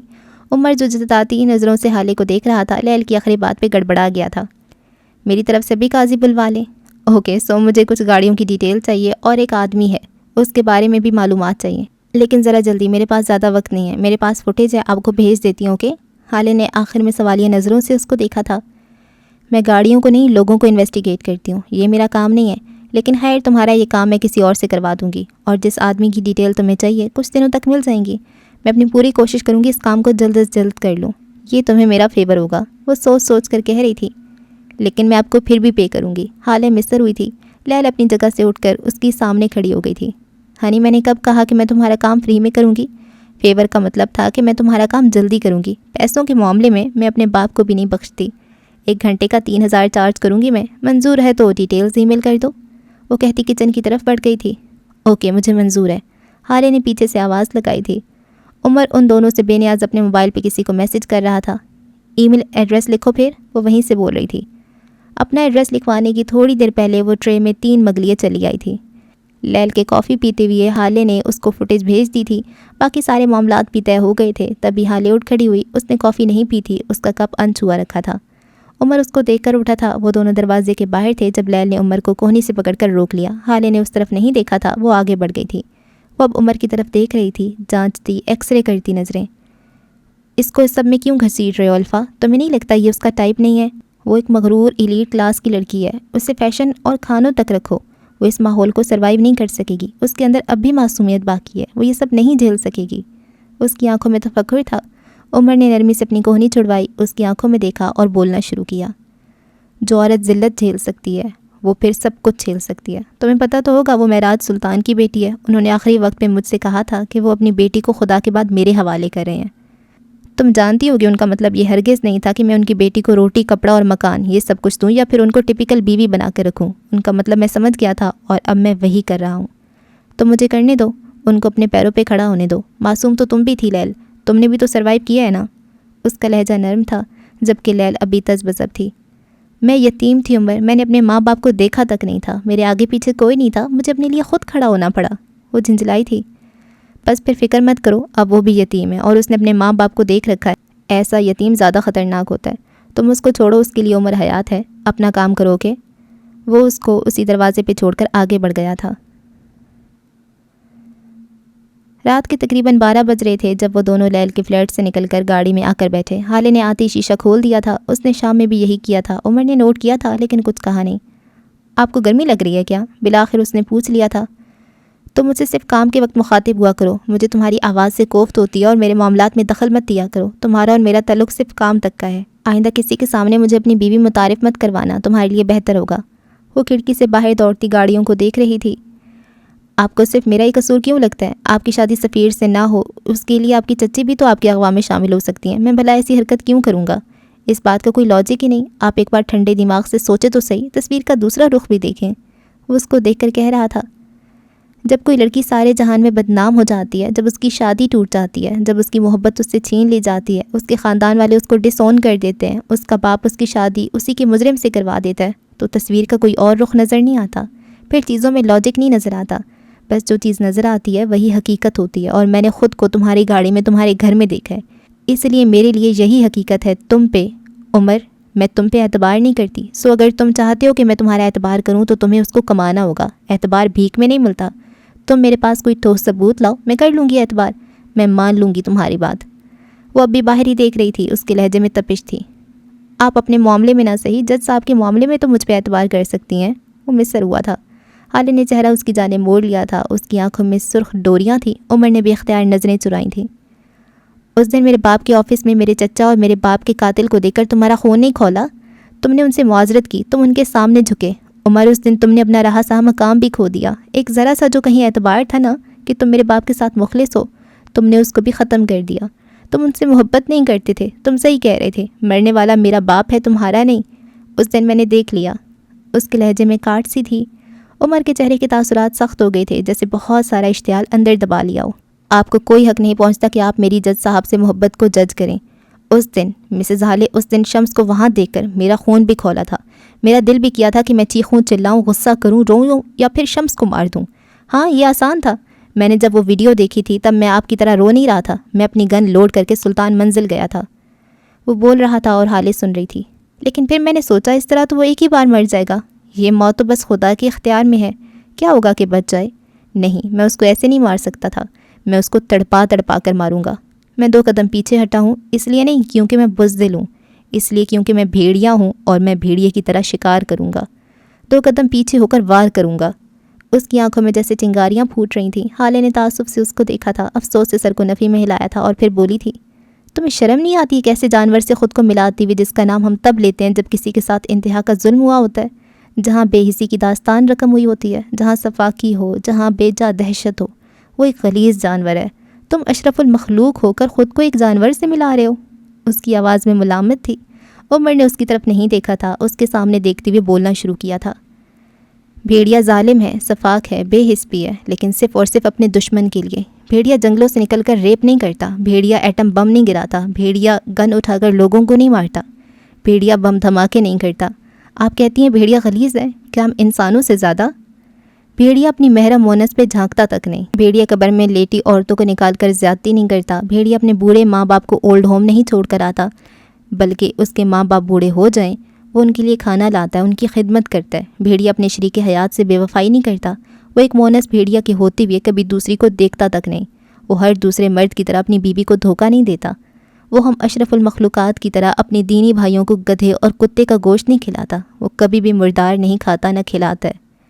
بھیڑیا کبھی اپنی آزادی پہ سمجھوتا نہیں کرتا، اسے جس دن قید کر لو وہ اسی دن کھانا پینا چھوڑ دیتا ہے۔ وہ ہم لوگوں کی طرح غلامی پسند نہیں کرتا، آزاد تو ہم پیدا ہوئے تھے، عقل و شعور تو ہم میں ہونا چاہیے تھا، ہم کیوں بن گئے غلام؟ بھیڑیا تو انتہائی نفیس اور مہذب جانور ہے، گن تو ہم جیسے انسانوں نے پھیلایا ہے، ظلم تو ہم انسان کر رہے ہیں، صفاقی تو ہم پہ ختم ہے، غلیظ ترین تو ہم ہوتے جا رہے ہیں۔ آئندہ اگر کہیں کوئی ظلم کوئی زیادتی ہو تو یہ مت کہیے گا کہ انسان بھیڑیا نکلا، بلکہ یہ کہیے گا کہ انسان کی انسانیت ختم ہو گئی، کیونکہ بھیڑیا برا نہیں ہوتا، انسان زیادہ برا ہوتا ہے۔ وہ بول کر خاموش ہو گیا تھا، اس کے لہجے میں کبھی بھی طنز نہیں ہوتا تھا، برتری کی خواہش نہیں ہوتی تھی، اپنی بات منوانے کی ضد نہیں ہوتی تھی، وہ ایسے بات کرتا تھا جیسے کسی بہت ہی عزیز چھوٹے بچے کو سوال سمجھایا جا رہا ہو۔ حالے اس کو دیکھ کر رہ گئی، وہ اپنی باتوں سے لاجواب کرتا تھا، حالے نے اعتراف کیا تھا۔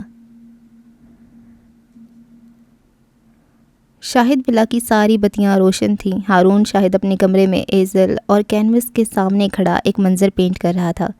گرے آنکھوں والا ایک لڑکا اور اس کے ہاتھ سے ہاتھ چھڑاتی سیاہ آنکھوں والی لڑکی۔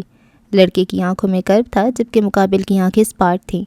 اب اس کے پاس رنگ بھی تھے، برش بھی تھے اور رنگوں کی پہچان بھی، بس آنکھوں کی چمک جیسے کہیں کھو سی گئی تھی۔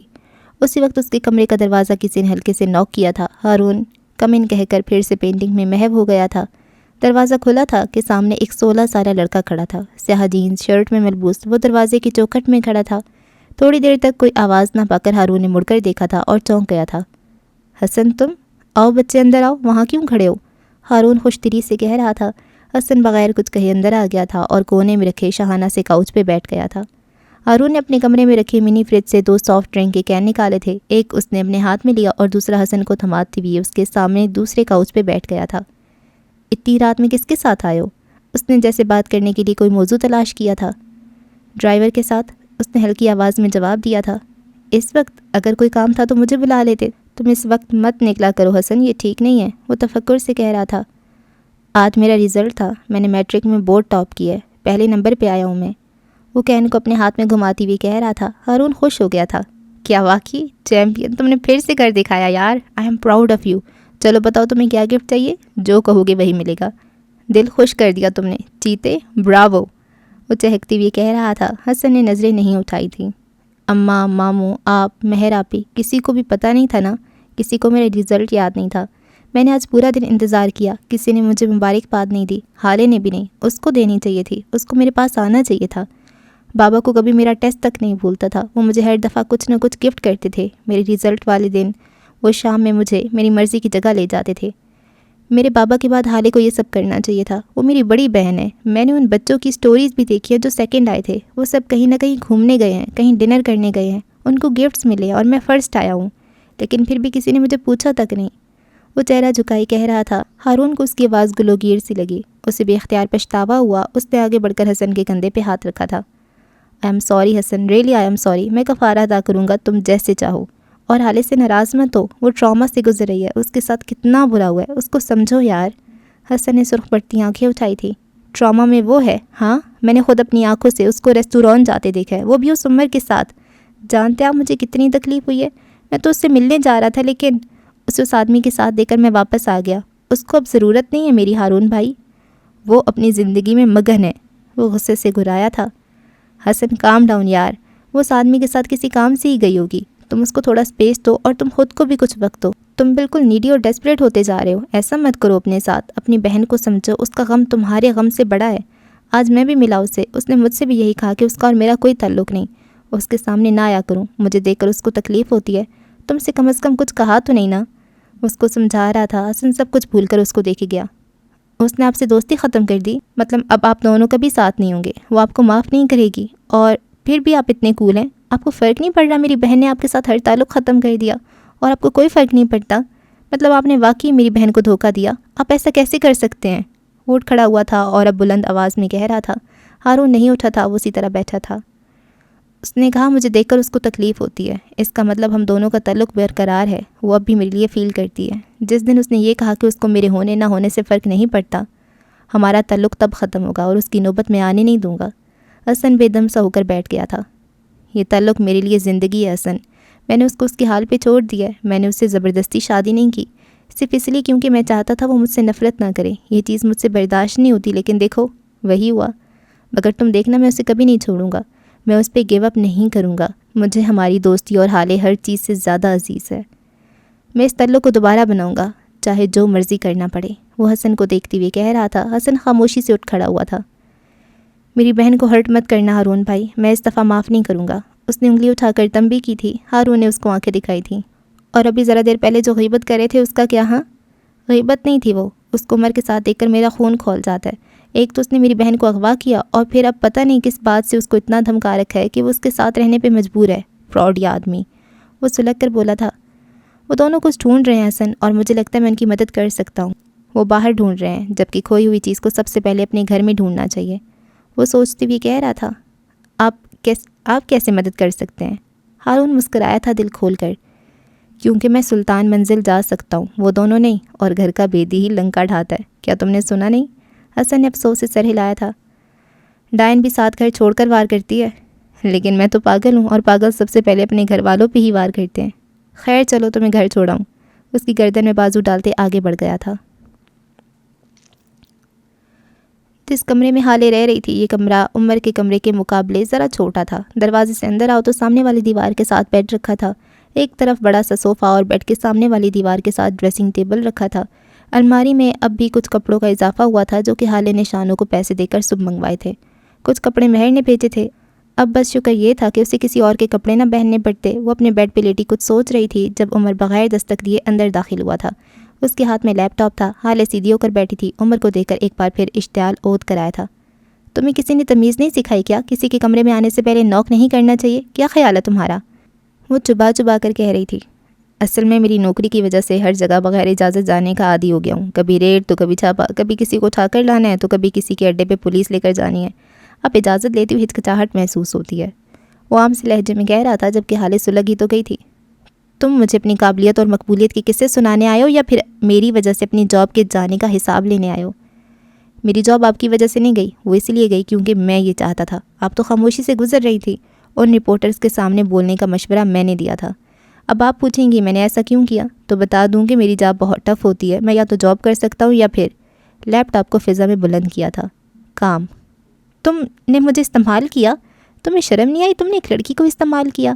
مجھے تو یقین نہیں آ رہا بابا نے تم جیسے انسان کو اپنی قریب کیسے رہنے دیا؟ تم جیسا فراڈ اور خود غرض آدمی کو وہ پہچان کیوں نہ سکے؟ وہ بھی کچھ اور بھی کہتی جب عمر نے اس کی بات کاٹی تھی۔ اس سے پہلے آپ میری شان میں مزید القابات کا اضافہ کریں، میں آپ کو کچھ دکھانا چاہتا ہوں۔ وہ پرسکون سا کہتا اس کے قریب آ کر بیٹھنے لگا تھا جب حالے نے اس کو ہاتھ کے اشارے سے روک دیا تھا اور خود بیڈ سے نیچے اتر آئی تھی۔ یہ میرا کمرہ ہے عمر حیات، مجھے یہاں تمہاری موجودگی نہیں چاہیے، کرائیات آتی ہے مجھے تم سے، سو اگلی بار جب مجھ سے بات کرنی ہو تو اسٹڈی میں بلانا، کیونکہ وہ ہماری ورک پلیس ہے۔ یہ کمرہ، یہ میری پرسنل سپیس ہے، آئندہ یہاں مت آنا۔ وہ بولتی ہوئے کمرے سے باہر نکل گئی تھی۔ عمر اس کے پیچھے گیا تھا۔ تھوڑی دیر بعد وہ دونوں اسٹڈی میں بیٹھے تھے۔ لیپ ٹاپ عمر کی گود میں رکھا تھا، حالے اس کے قریب رکھے سنگل صوفے پہ بیٹھی تھی۔ عمر اس کو کچھ بتا رہا تھا۔ اسکرین پہ وہی ریستوران کی فوٹیج والا آدمی تھا۔ یہ آدمی، اس کا نام شیر علی ہے۔ 2 ماہ قبل منشیات کے اسمگلنگ کے کیس میں اس کو بیل مل گئی تھی کیونکہ اس کے دوست طاقتور ہیں۔ سسٹم میں ان کے لوگ بیٹھے ہیں۔ یہ نامی گرامی گنڈا ہے، اغوا، ریپ، قتل، انسانی اسمگلنگ، کوئی ایسا کام نہیں جو اس نے نہ کیا ہو۔ حالے آنکھیں چھوٹی کی اس کو دیکھی گئی۔ یہ آدمی جو ڈرائیور بن کے آیا تھا، یہ شیر علی کا بھائی ہے ندیم علی، اپنے بھائی کے ہر کام میں برابر کا شریک، لیکن یہ اس طرح کام کرتا ہے جیسے انڈر کور پولیس آفیسر۔ یہ کبھی سامنے نہیں آیا۔ تمہارا مطلب ہے اس بار یہ جان بوجھ کر سامنے آیا ہے؟ لیکن اس کی وجہ کیا ہو سکتی ہے؟ حالے نے اس کو بیچ میں ٹوکا تھا۔ درست، یہ جان بوجھ کر سامنے آیا ہے۔ یہ بس ایک ڈسٹریکشن ہے، اس کے اوپر بہت لوگ ہیں، اس نے شروع دن سے کچھ نہ بولنے کی قسم کھا رکھی ہے، ہر قسم کے ٹارچر کے بعد بھی اس نے منہ سے ایک لفظ نہیں نکالا، یہ اب تک گونگا ہونے کی اداکاری کر رہا ہے۔ اب ہمیں یہ معلوم کرنا ہے کہ لاسٹ ٹائم شیر علی کو جیل سے نکلنے میں کس نے مدد کی، جس نے بھی کی ہوگی ہمارا دشمن وہی ہے، کیونکہ اسی فیور کے بدلے شیر علی اور اس کا بھائی یہ کام کر سکتے ہیں، ورنہ جیل سے نکلنے کے بعد اتنی جلدی وہ کوئی دوسرا کرائم سے پیسوں کی خاطر نہیں کر سکتے، کوئی نہ کوئی ذاتی مفاد یا مجبوری ضرور ہوگی۔ عمر سنجیدگی سے بتا رہا تھا۔ اوہ، مطلب بڑے ہی پروفیشنل لوگ ہائر کیے ہیں تم نے، کیا بات ہے تمہاری، تمہیں تو شروع سے ہی پتہ ہوگا یہ کچھ بولے گا نہیں، اور تم میرے ساتھ بیٹھ کر ان کو ڈھونڈنے کا ڈرامہ کرو گے، اور آخر میں خالی ہاتھ رہ جاؤں گی، اور تم عمر حیات، تم ہیرو بن جاؤ گے، گریٹ۔ اس نے دونوں ہاتھ اٹھا کر اس کو شاباش دی۔ مجھے تو یہ نہیں سمجھ آ رہی کہ میں اپنے اصل اغواکار کے ساتھ مل کر اپنے نقلی اغواکار کو کیوں ڈھونڈ رہی ہوں، میری عقل پہ کیسے پتھر پڑ گئے، میرا دماغ چل گیا ہے، وہ بلند آواز میں بول رہی تھی۔ عمر لب بھینچے اس کو دیکھے گیا، پھر یکدم اٹھا تھا، صوفے کے ہتھے پہ اپنا ایک ہاتھ رکھ کر وہ حالے کی جانب جھکا تھا، وہ دم سادے بیٹھی تھی۔ حالے معراج سلطان، میں نے آپ کو اغوا نہیں کیا، یہ بات اپنے چھوٹے سے فتنہ دماغ میں بٹھا لیجئے، اور آپ میرے ساتھ کام اس لیے کر رہی ہیں کیونکہ آپ کے پاس میرے خلاف کوئی ثبوت نہیں ہے، کیونکہ آپ کے باپ نے آپ کو میرے ساتھ رہنے کا کہا ہے، کیونکہ آپ کے پاس جانے کو کوئی جگہ نہیں ہے، کیونکہ آپ کے پاس اپنا حق لینے کے لیے تعلقات یا پیسہ نہیں ہے، آپ بس ایک بگڑی ہوئی رئیس آدھی ہیں جسے بس فیشن اور کھانوں کے علاوہ کسی چیز کا علم نہیں ہے، جو کہ ہاتھ پاؤں مار کر اپنا مجرم ڈھونڈنے کی بجائے سارا الزام ایک ایسے شخص پہ لگا رہی ہے جس کے خلاف اس کے پاس ایک ثبوت بھی نہیں ہے۔ اصل میں آپ کو میں بتاؤں آپ کیا ہیں؟ آپ ایک سست لڑکی ہیں جس سے کام نہیں ہوتا، آپ کا دماغ آپ کو غلط گائیڈ کر رہا ہے، آپ ہر قصور ہر غلطی کو میرے کھاتے میں ڈالتی ہیں کیونکہ میں آسان ہدف ہوں، آپ مشکل کام کرنے سے ڈرتی ہیں۔ وہ پیچھے ہٹا تھا، بازو سینے پہ باندھ لیے تھے اور کہنا جاری رکھا، اب اگر آپ کہہ رہی ہیں کہ میں نے آپ کو اغوا کیا ہے، زبردستی آپ کو اپنے پاس رکھا، تو ٹھیک ہے، میں نے یہ کیا، اب بتائیں کیا کریں گے، کیا ثبوت ہے، کون گواہ ہے، کس عدالت میں جا کر میرے خلاف بات کریں گی، کون سے مارننگ شو میں جا کر اپنے دکھڑے سنائیں گی، کیونکہ میں سمجھ گیا ہوں آپ صرف یہی کر سکتی ہیں۔ اس کے لہجے میں تپش تھی، حالے کی رنگت سفید پڑنے لگی تھی۔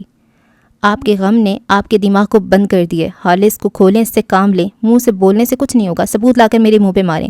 آپ مضبوط ہیں، باہمت ہیں، آپ وہی ہیں جس نے ایک 6 فٹ 1 انچ کے آدمی کو اکیلے ہسپتال پہنچایا تھا، آپ وہی ہیں جس نے اپنے خاندان کی جدائی کو سروائیو کیا ہے، آپ وہی ہیں جس نے ذلت جھیلی ہے، جو عورت ذلت جھیل لیتی ہے وہ سب کچھ جھیل لیتی ہے، خود کو ضائع مت کریں۔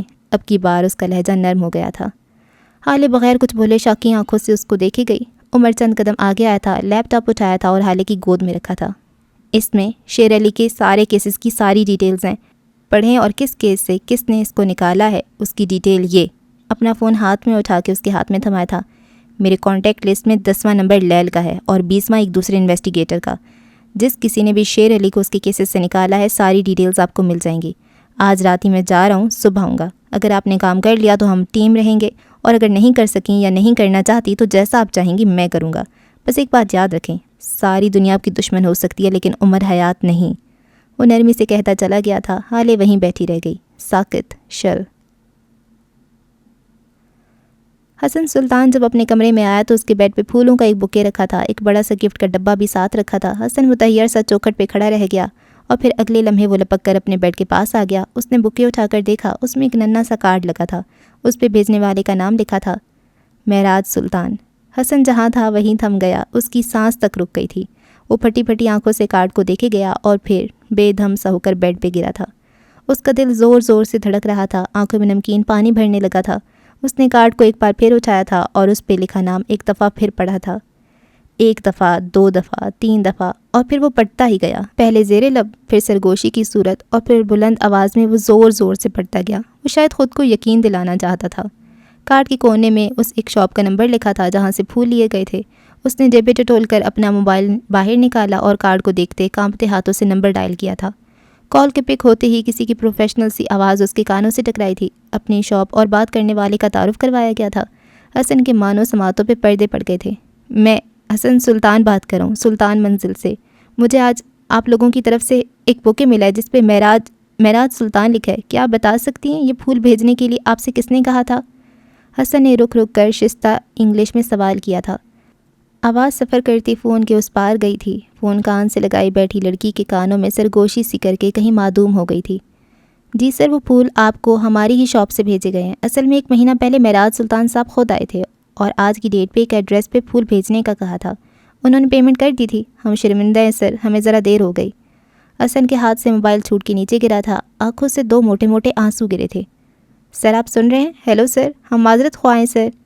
فون کے اسپیکر سے آوازیں آ رہی تھی لیکن حسن کو کوئی پرواہ نہیں تھی، اسے اب کسی کی پرواہ نہیں تھی۔ وہ پھولوں کو سینے سے لگائے کارڈ پہ لکھے معراج سلطان کے نام کو دیوانہ وار چومتا جاتا اور روتا جاتا، ساتھ ساتھ پکارتا جاتا تھا، آپ کو نہیں مرنا چاہیے تھا بابا، آپ کو نہیں مرنا چاہیے تھا، آپ کے جانے سے سب سے زیادہ نقصان میرا ہوا ہے، آپ نے مجھے اکیلا کر دیا ہے، یہ پھول آپ کی طرف سے ملنے والے آخری پھول ہوں گے بابا، کاش میں ان کو کبھی مرجھانے نہ دیکھ سکتا، کاش آپ نہ مرتے۔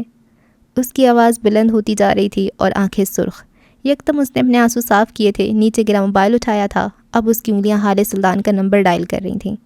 وہ ایک ہاتھ سے آنکھوں کو صاف کرتا اور دوسرے ہاتھ سے موبائل پکڑ رکھا تھا۔ بیل جا رہی تھی۔ سلطان منزل سے کئی کلومیٹر دور جاؤ تو اسٹڈی میں بیٹھے حال سلطان کا موبائل تھرتھرا رہا تھا۔ عمر کے جانے کے بعد وہ اب تک اسی طرح بیٹھی تھی۔ کال کی آواز پہ اس نے تکان سے کال اٹینڈ کر کے فون کان سے لگایا تھا۔ اپنے بیڈ پہ بیٹھے حسن سلطان نے کال ملتے ہی پرجوش سے بولنا شروع کر دیا تھا، حالے تمہیں پتہ ہے بابا نے میرے لیے، انہوں نے میرے لیے۔ حسن میں بات نہیں کر سکتی، فون رکھو، اس نے تھکے تھکے انداز میں کہہ کر کال کاٹ دی تھی۔ حسن شل رہ گیا تھا، اس کا فون والا ہاتھ بے دھم ہو کر اس کے پہلو میں آ کر گرا تھا، اس کے ہونٹ پہ یقینی سے پھڑپھڑائے تھے۔ تم نے یہ ایک دفعہ پھر کیا۔ کارڈ کو ہاتھ میں لیے اس نے خود کو بیڈ پہ پھینکنے کے انداز میں گرایا تھا۔ اب اس کی آنکھوں میں آنسو نہیں تھے، اس کی آنکھیں خشک تھیں۔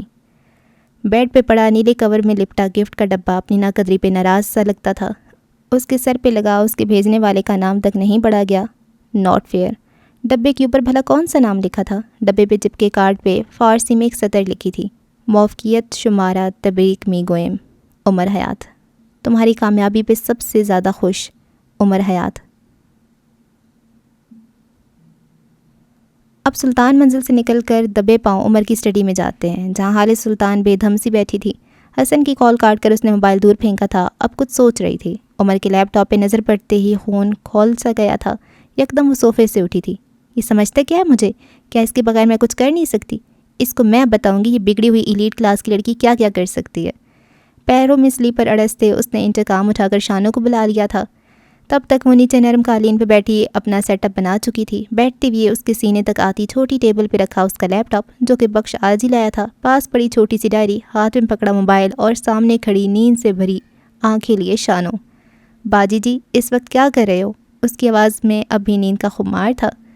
پہلے تو تم جاؤ بخش کو اٹھا کر لاؤ، اور اس کے بعد جاؤ میرے لیے کافی کا ایک پورا تھرمس بنا کے لاؤ، خیال رہے چینی ٹھیک ٹھاک ڈالنا اور دودھ بھی۔ چلو اب جاؤ۔ وہ لیپ ٹاپ پہ نظریں جمائے مصروف سی بولی تھی۔ اس وقت باجی، اور خدا کی قسم میں بڑی گندی کافی بناتی ہوں، عمر صاحب کہتے ہیں میرے ہاتھ کی کافی سے بہتر ہے بندہ سکرات کا بچا ہوا زہر کا پیالہ پی لے۔ وہ اپنی تعریف میں لطف اللسان تھی۔ ہانی نے لیپ ٹاپ سے نظر اٹھائی تھی اور اس کی طرف دیکھا تھا۔ آپ کو کیا لگتا ہے اس وقت میں اچھی کافی پی کر چل کرنے کے موڈ میں ہوں؟ میں آپ کے ہاتھ کی بدمزہ کافی اس لیے پینا چاہتی ہوں تاکہ میرے دماغ کی تاریں ہل جائیں اور میں ساری رات سو نہ سکوں۔ اب آپ جائیں گی یا گاڑی بلوا دوں؟ وہ نرم مگر ٹھنڈے لہجے میں کہہ رہی تھی۔ شانو سر جھٹک کر بڑبڑاتے ہوئے باہر نکل گئی تھی۔ آدھا پاگل شوہر تھا، بیوی پوری پاگل۔ ہاں نہیں تو بھلا میری کافی ملی ہے ان دونوں کو مذاق اڑانے کو؟ حالے نے ڈائری سے ایک نمبر نکالا تھا اور اب اس پہ کال جا رہی تھی۔ دوسری جانب کال پک کر لی گئی تھی۔ سلام دعا کے بعد وہ سیدھا مدعے پہ آئی تھی۔ ہاں فراز مجھے ایک کام تھا تم سے۔ ہاں خیر ہی ہے، کچھ گاڑیوں کی ڈیٹیلز چاہیے تھی اور ایک نمبر بھیج رہی ہوں، کام کر دو گے؟ وہ مصروف سی پوچھ رہی تھی، جواب میں کچھ کہا گیا تھا۔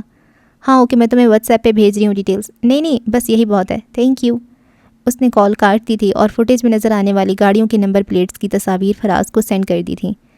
فراز اس کا کلاس فیلو تھا، اس کے باپ اور بھائی کی گاڑیوں کی ایجنسی تھی، خود وہ آئی ٹی کا کیڑا تھا، یہ معلومات اس کے لیے کوئی بڑی بات نہیں تھی۔ اب اس نے ایک اور کال ملائی تھی۔ لیل کی نیند میں ڈوبی آواز گونجی تھی، کس کو موت پڑ گئی ہے؟ وہ سخت بیزار تھی۔ آپ کو 1 گھنٹے کے 6000 چاہیے؟ حالے نے اس کی بات کا جواب نہیں دیا تھا۔ لیل اٹھ کر بیٹھ گئی تھی۔ الفا کی زوجہ بات کر رہی ہو؟ وہ سنبھل کر پوچھ رہی تھی۔ میں حال سلطان بات کر رہی ہوں، عمر کو بیچ سے نکال کر میرے لیے کام کریں گی؟ اس کا لہجہ بے لچک تھا۔ 6500 لوں گی 1 گھنٹے کے، اس کے علاوہ میرے کھانے کے لیے کچھ بھیجنا ہوگا، کچھ بھی جو مرضی آرڈر کر دو میرے ایڈریس پہ آدھے گھنٹے تک، میں تب تک کام شروع کرتی ہوں۔ وہ اپنے سانولے چہرے پہ ہاتھ پھیرتی اٹھی تھی، چھوٹے کٹے بالوں کو ایک ہاتھ سے پیچھے کیا اور اپنے کمرے کے ساتھ والے کمرے کی طرف بڑھ گئی تھی۔ اس کمرے میں بیڈ پہ ایک لڑکی بیٹھی تھی، ہاتھ میں موبائل، بول میں رکھے چپس سے ایک ایک چپس کھاتی قدرے موٹی سی لڑکی۔ لیل نے ہاتھ کے اشارے سے اس کو باہر بلایا تھا۔ وہ لڑکی ذرا حیرت زدہ سی باہر آئی تھی۔ اوکے مل جائے گا شیر علی، اور اس کے بھائی ندیم علی کی ساری ڈیٹیلز چاہیے مجھے، کب کب کس کس کیس میں پھنسے، کتنا عرصہ جیل ہوئی، کب نکلا، کس نے نکالا، سب کچھ۔ آج صبح ہونے سے پہلے ہی سب مجھے چاہیے۔ لیل اب اپنا سسٹم آن کر رہی تھی۔ وہ کمپیوٹر کے سامنے بیٹھی تھی۔ موٹی لڑکی نے اس کے ساتھ والی سیٹ سنبھال لی تھی۔ اس کے ہاتھ میں لیپ ٹاپ تھا۔ بات سنو زوجہ، یہ کام کسی ایک آدمی کا نہیں ہے۔ میں تمہیں شیر علی کے سارے کیسز کی ڈیٹیل بھیجوں گی۔ وہ ان سب سے کیسے نکلا، کب نکلا، یہ بھی بھیج دوں گی، لیکن اس کے لیے مجھے اور لوگ بھی چاہیے ہوں گے۔ میں انویسٹیگیٹر ہوں، الدین کا چراغ نہیں۔ تمہیں یا تو انتظار کرنا ہوگا یا پھر میرے دوسرے لوگوں کو پے کرنا ہوگا۔ وہ سنجیدگی سے کہہ رہی تھی۔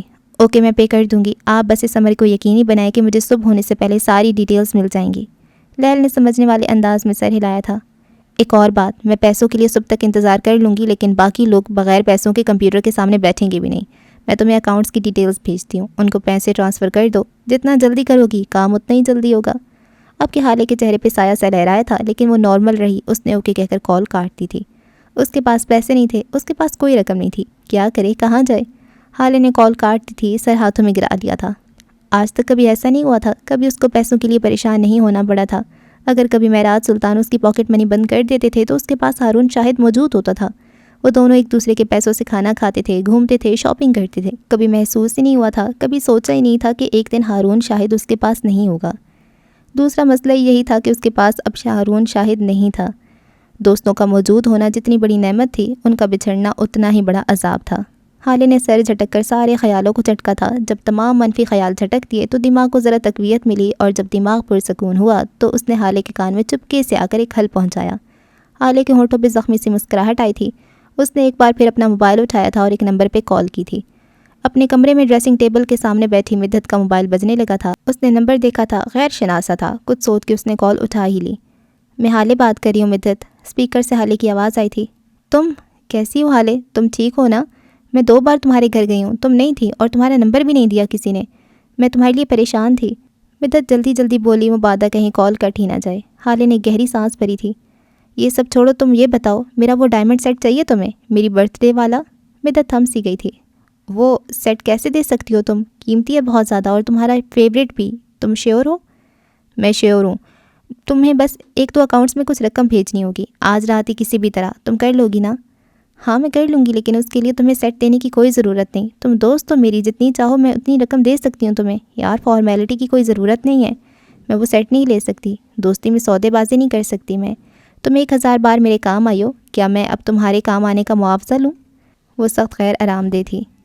تم اگر اس سیٹ کے بدلے رقم دے سکتی ہو تو میں لوں گی، ورنہ حالے ایک پیسہ بھی نہیں لے گی۔ مدت یہ پیسہ اگر تمہارا ہوتا تو میں لے لیتی، لیکن یہ تمہارے شوہر کی کمائی ہے۔ میں نہیں چاہتی کل کو کوئی تمہیں تانا دے۔ وہ ملائمت سے کہہ رہی تھی۔ دوسری طرف مدت نے ہار مان لی تھی۔ کتنی رقم بھیجنی ہے؟ وہ بوجھل سی ہو گئی تھی۔ میں ڈیٹیل سینڈ کرتی ہوں، اس نے کہہ کر کال کاٹ دی تھی۔ دوسری طرف لیل کی طرف سے ای میل موصول ہوئی تھی، شیر علی کے کیس کی ساری ڈیٹیلز۔ حالے سارے خیالات کو جھٹک کر ای میل پہ غور کرنے لگی۔ رات آہستہ آہستہ سرک رہی تھی، کسی کے گناہ سمیٹے تو کسی کے عیوب چھپائے۔ چاند کی روشنی قبرستان میں پھیلی ہوئی تھی۔ قبرستان کی مٹی پہ ایک قبر کے قریب بیٹھے عمر کی آنکھوں میں سرخی تھی، چہرے پہ دکھ تھا، ملال تھا۔ وہ ساری دنیا کے سامنے سینہ تان کر چلتا تھا، سب کے سامنے وہ اپنے غم کا اشتہار نہیں لگاتا تھا، لیکن دل کا کونا زخمی تھا۔ دل کے ہر حصے سے خون رستا تھا۔ دنیا کو آتا ہوگا قبروں اور قبرستانوں سے خوف، اسے نہیں آتا تھا۔ تازہ سرخ گلابوں کا بکے اس نے 2 قبروں کے بیچ میں رکھ دیے تھے۔ ایک قبر پہ نگین سلطان کے نام کی تختی لگی تھی اور دوسرے پہ معراج سلطان۔ وہ ان دونوں قبروں کے بیچ میں بیٹھا تھا۔ اس کی سیاہ بال آج بھی ماتھے پہ بکھرے تھے۔ آپ کو پتہ ہے ماموں میں کتنا اکیلا ہو گیا ہوں، وہ قبر پہ ہاتھ پھیرتے ہوئے کہہ رہا تھا۔ میں اللہ کے فیصلوں پہ راضی ہوں، لیکن میرا دل، میں اس کا کیا کروں؟ جب جب میں آپ کی قبر دیکھتا ہوں کلیجہ منہ کو آنے لگتا ہے۔ مجھ سے اگر آج کوئی پوچھے درد کیا ہے تو میں ایک لمحہ ضائع کیے بغیر کہہ دوں گا، کسی اپنے کی قبر دیکھنا۔ بس یہاں ہر درد ختم ہو جاتا ہے، اس کے آگے کوئی غم نہیں، کوئی تکلیف نہیں، یہ انتہا ہے۔ کوئی مجھے بتائے انتہا پہ پہنچ کے کیا کیا جائے؟ آپ کو پتہ ہے ہمارے دشمن کتنے طاقتور ہیں؟ انہوں نے نذیر کو گولیاں مار دیں، وہ کوما میں ہے۔ اس کے بغیر تو میں جیسے مفلوج ہوں، لیکن فکر نہ کریں، میں نے ڈاکٹر کو ڈھونڈ لیا ہے۔ آپ کو یہی بتانے آیا ہوں، وہ مجھے مل گیا ہے۔ اس نے آپ کی پکار کو ضائع کیا تھا نا، میں بھی یہی کروں گا۔ وہ اب کبھی کسی کی پکار پہ نہیں جا سکے گا، اس کو بھگتنا ہوگا۔ آپ دیکھیے گا وہ کیسے بھگتے گا۔ وہ اٹھ کھڑا ہوا تھا۔ میں جا رہا ہوں، آپ کو اس طرح دیکھا نہیں جاتا، پھر آؤں گا، اوکے؟ وہ کہتے ہوئے جانے کو مڑا تھا جب اس کے پیر میں کچھ اٹکا تھا۔ وہ گرتے گرتے بچے تھے۔ یکدم منظر بدلا تھا۔ اس ایک ٹھوکر نے اس کو 10 سال پیچھے پہنچا دیا تھا۔ یہ قبر میں لیٹا آدمی اس وقت اپنے پیروں پہ کھڑا تھا، صحت مند اور مطمئن۔ ہیون کی عمارت کے باہر چوکیدار کی کرسی پہ بیٹھا عمر حیات بمشکل اپنی آنکھیں کھولے ہوئے تھا۔ پچھلے 1 مہینے سے اس کی یہی روٹین تھی، وہ ساری رات جاگتا تھا۔ کیسے؟ یہ بس وہی جانتا تھا۔ اس کی کرسی کے پاس پانی کی بالٹی رکھی ہوتی، اگر اس کو ذرا سی بھی نیند آتی تو وہ اپنے منہ پہ چھینٹے مارنے لگتا، اور اگر کبھی وہ خود نہ مارتا تو بشیر، اس کو عمر کی نگرانی پہ مامور کیا گیا تھا، وہ اسے سونے نہیں دیتا تھا۔ پانی کا مگ اٹھا کر اس کے چہرے پہ ڈال دیتا، لیکن ایسا صرف 2 بار ہی ہوا تھا۔ تیسری بار جب اس نے پانی پھینکا تو عمر نے ساری بالٹی اس کے اوپر ڈال دی تھی اور اپنے فولادی ہاتھ سے اس کے جبڑے پہ ایک مکہ مارا تھا۔ اس کے بعد وہ عمر کے قریب آنے سے بھی ڈرتا تھا۔ اس وقت بھی وہ اپنی کرسی پہ بیٹھا تھا جب معراج سلطان کی گاڑی آ کر رکی۔ ڈرائیور نے دروازہ کھولا تھا۔ وہ مہربان چہرے والا آدمی باہر آیا تھا۔ عمر ان کو دیکھ کر مسکرایا تھا۔ آج ذرا کریں یہ میری بےزتی۔ معراج سلطان بھی مسکرائے تھے۔ یہ کیسا سکون تھا جو انہیں اس لڑکی کو دیکھ کر ملتا تھا۔ وہ قدم قدم چلتے اس کے قریب آ کر کھڑے ہو گئے تھے۔ اس کو دیکھ کر نہ جانے کیوں دل کیا تھا اس کو گلے سے لگا لیں، اور پھر دل کی خواہش پہ عمل کرتے انہوں نے آگے بڑھ کر اس کو گلے لگا لیا تھا۔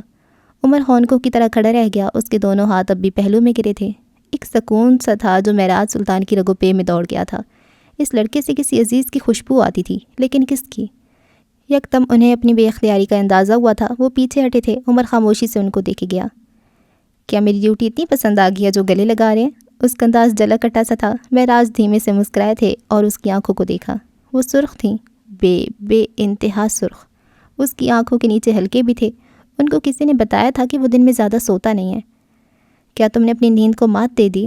انہوں نے بات بدل لی تھی۔ بشیر ان کے لیے کرسی لے آیا تھا۔ وہ وہیں عمر کی کرسی کے سامنے رکھی کرسی پہ بیٹھ گئے تھے۔ عمر نے شانے اچکائے تھے۔ کچھ وقت اور لگے گا، 18 سال کی عادت ایک دن میں نہیں نکلتی، لیکن عمر حیات یہ کر لے گا۔ اس کے لہجے میں اعتماد تھا۔ کیا تمہیں تکلیف نہیں ہوئی؟ تم ٹھیک ہو نا؟ ان کے لہجے میں دور کہیں ہلکی فکر سی تھی۔ میں تو ٹھیک ہوں، لیکن اگر میری اماں میری آنکھوں کو دیکھ لیں تو آپ کی ساری زندگی جیل میں گزرے گی۔ وہ آپ پہ ایسے کیس کریں گی کہ آپ پیشیاں بھگتنے میں ہی بوڑھے ہو جائیں گے۔ وہ محظوظ سا کہہ رہا تھا۔ معراج ہلکے سے مسکرائے تھے۔ تمہاری ماں بھی یہی چاہتی ہے جو میں کر رہا ہوں۔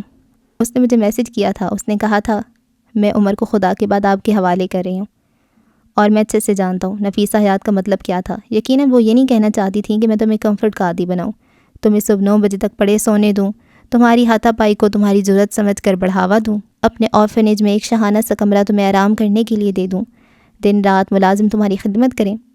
وہ یہ نہیں کہنا چاہ رہی تھی۔ جو اس نے کہا ہے وہ میں سمجھ گیا ہوں، اور جلد ہی تمہیں بھی سمجھا دوں گا۔ عمر حیات، تمہاری ماں مجھ پہ کوئی کیس نہیں کرے گی۔ وہ ہنوز مسکرا رہے تھے جبکہ عمر کی مسکراہٹ سمٹی تھی۔ ٹھیک ہے، ہو گیا نا جو آپ چاہتے تھے، میں نے تو کر لیا ہے، اب اور کیا چاہتے ہیں آپ؟ مجھے میرا خاندان ڈھونڈنا ہے، کالج میں داخلہ چاہیے مجھے۔ کب تک؟ آخر کب تک میں یہاں کھڑا پہرا دیتا رہوں گا؟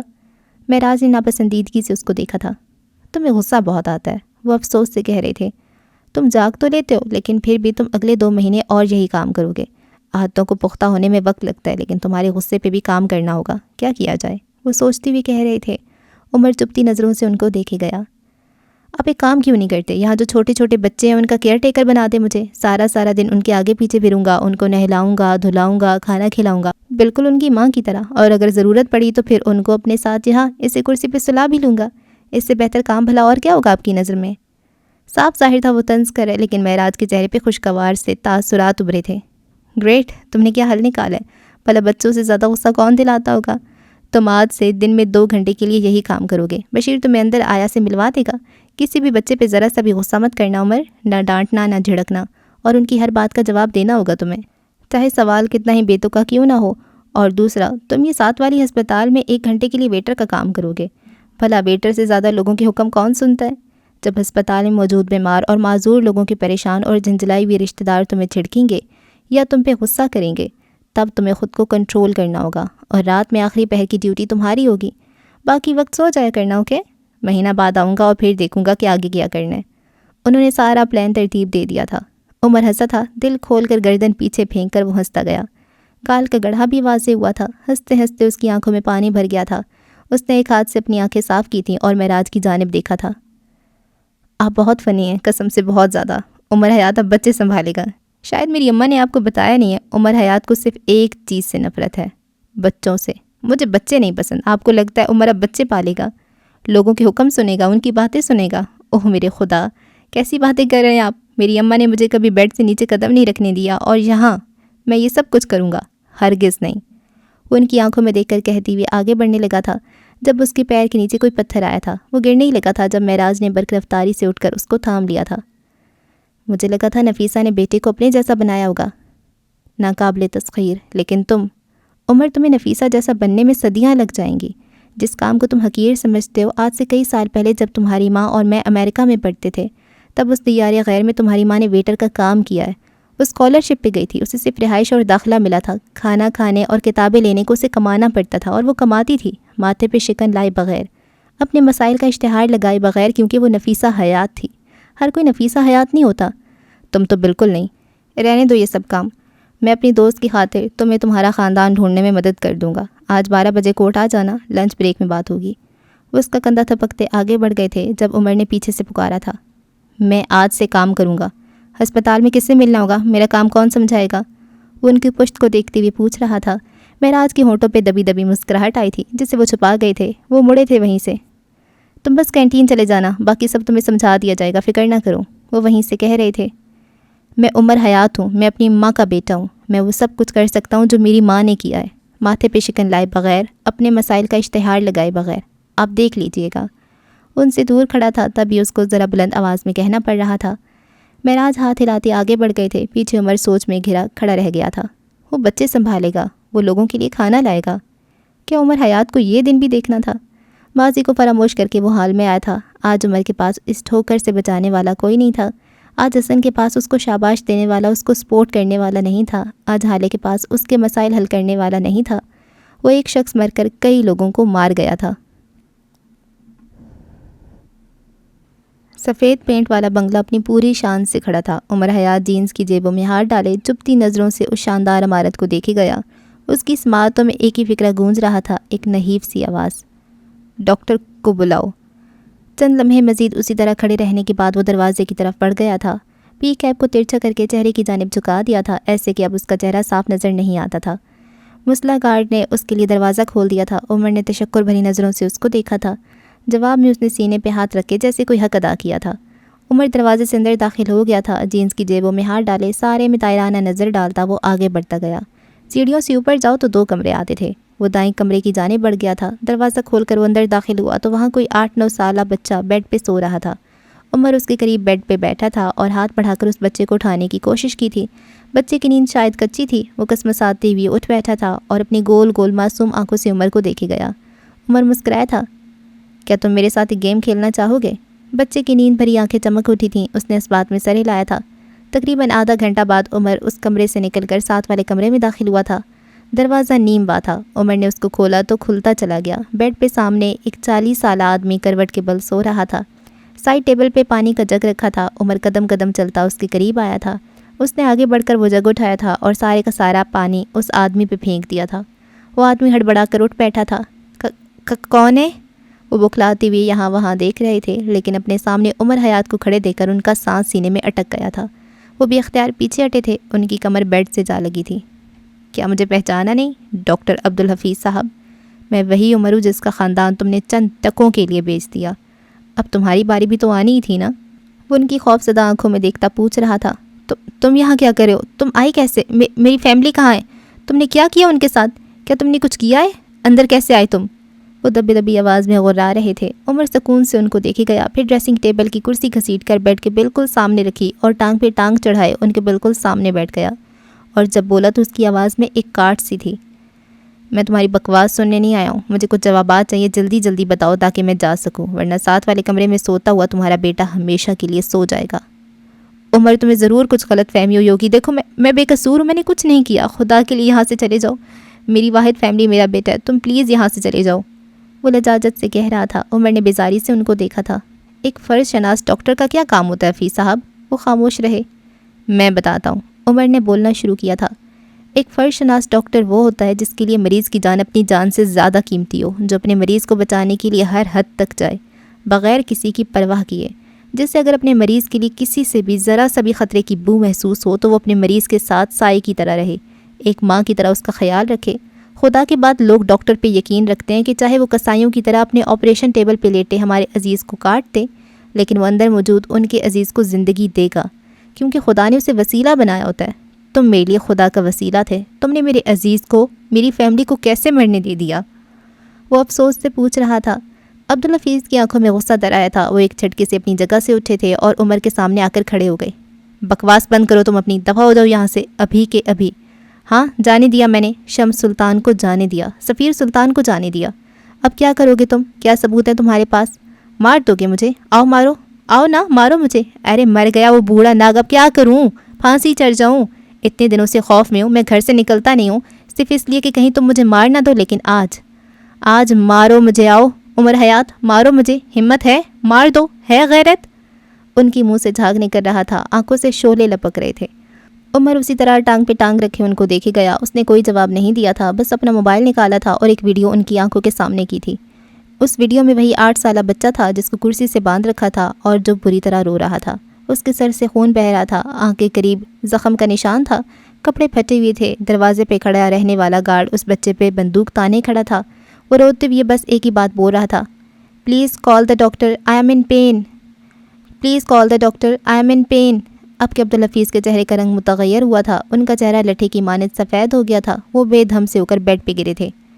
میرا برہان بیٹا، وہ عمر کی طرف دیکھتے بمشکل بولے تھے، میرے بیٹے کو چھوڑ دو، بچوں سے دشمنی نہ کرو، میرا بیٹا میرا واحد خاندان ہے، چھوڑ دو اسے خدا کے لیے عمر، وہ بہت چھوٹا ہے، اس کی تو ماں بھی نہیں ہے۔ وہ جیسے بے بسی سے بولے تھے۔ عمر نے زخمی نظروں سے ان کی جانب دیکھا تھا۔ جج صاحب میرا خاندان تھے، تمہارے بیٹے کی ماں نہیں، اور میں میرا باپ نہیں تھا۔ تمہیں پتہ ہے میں نے 18 سال اپنے باپ کے بغیر گزارے تھے؟ 18 سال بعد مجھے میرا باپ ملا تھا، تم نے اس کو مار دیا۔ کیا معراج سلطان تمہارے والد تھے؟ وہ سب کچھ بھول کر حیرت سے پوچھ رہے تھے، لیکن عمر ان کو نہیں سن رہا تھا۔ میں نے 18 سال بھائی کے بغیر گزارے تھے، اتنے سالوں بعد مجھے میرا بھائی ملا تھا۔ میں نے اپنی زندگی میں دوست نہیں بنائے، جج صاحب میرے واحد دوست تھے، تم نے کیسے ان کو مرنے دیا؟ وہ تمہارے کیا لگتے تھے آخر؟ وہ جھنجھلا سے گئے تھے۔ میں آج تک خود بھی نہیں سمجھ سکا کہ وہ میرے باپ زیادہ تھے یا بھائی یا پھر دوست یا پھر سارا خاندان۔ وہ کیا تھے؟ وہ کیسے ان سب رشتوں کی کمی پوری کرتے تھے؟ بتاؤ نا، ان کو دیکھتے ہوئے پوچھ رہا تھا۔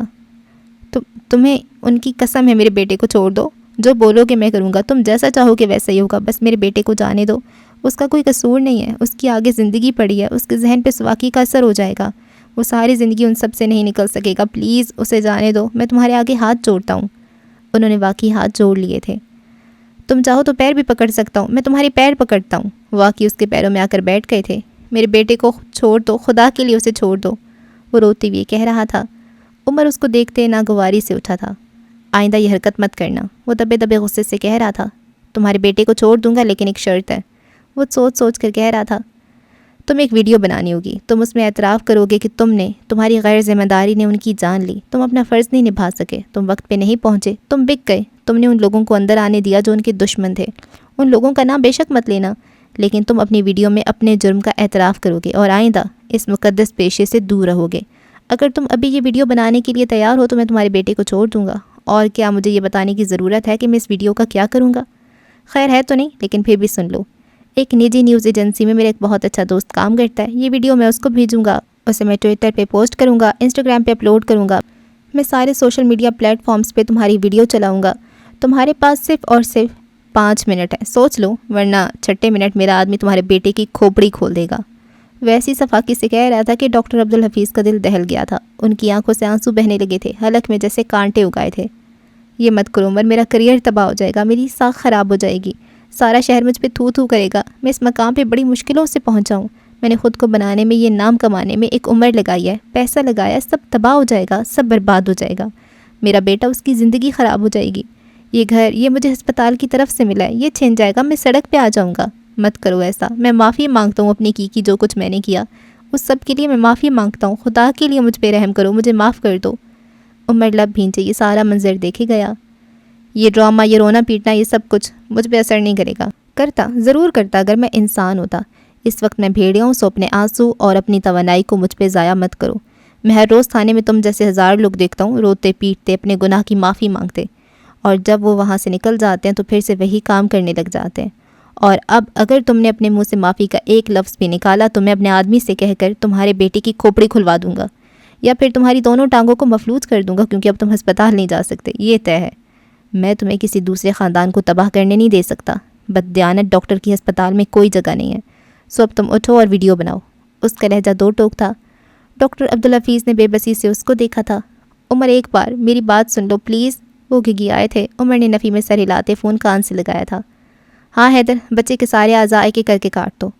وہ بھی کچھ اور کہتا جب ڈاکٹر نے دیوانہ وار لپک کر فون اس کے کان سے ہٹا کر کال بند کر دی تھی۔ نہیں نہیں نہیں نہیں خدا کے لیے نہیں، وہ متوجہ چلا رہے تھے۔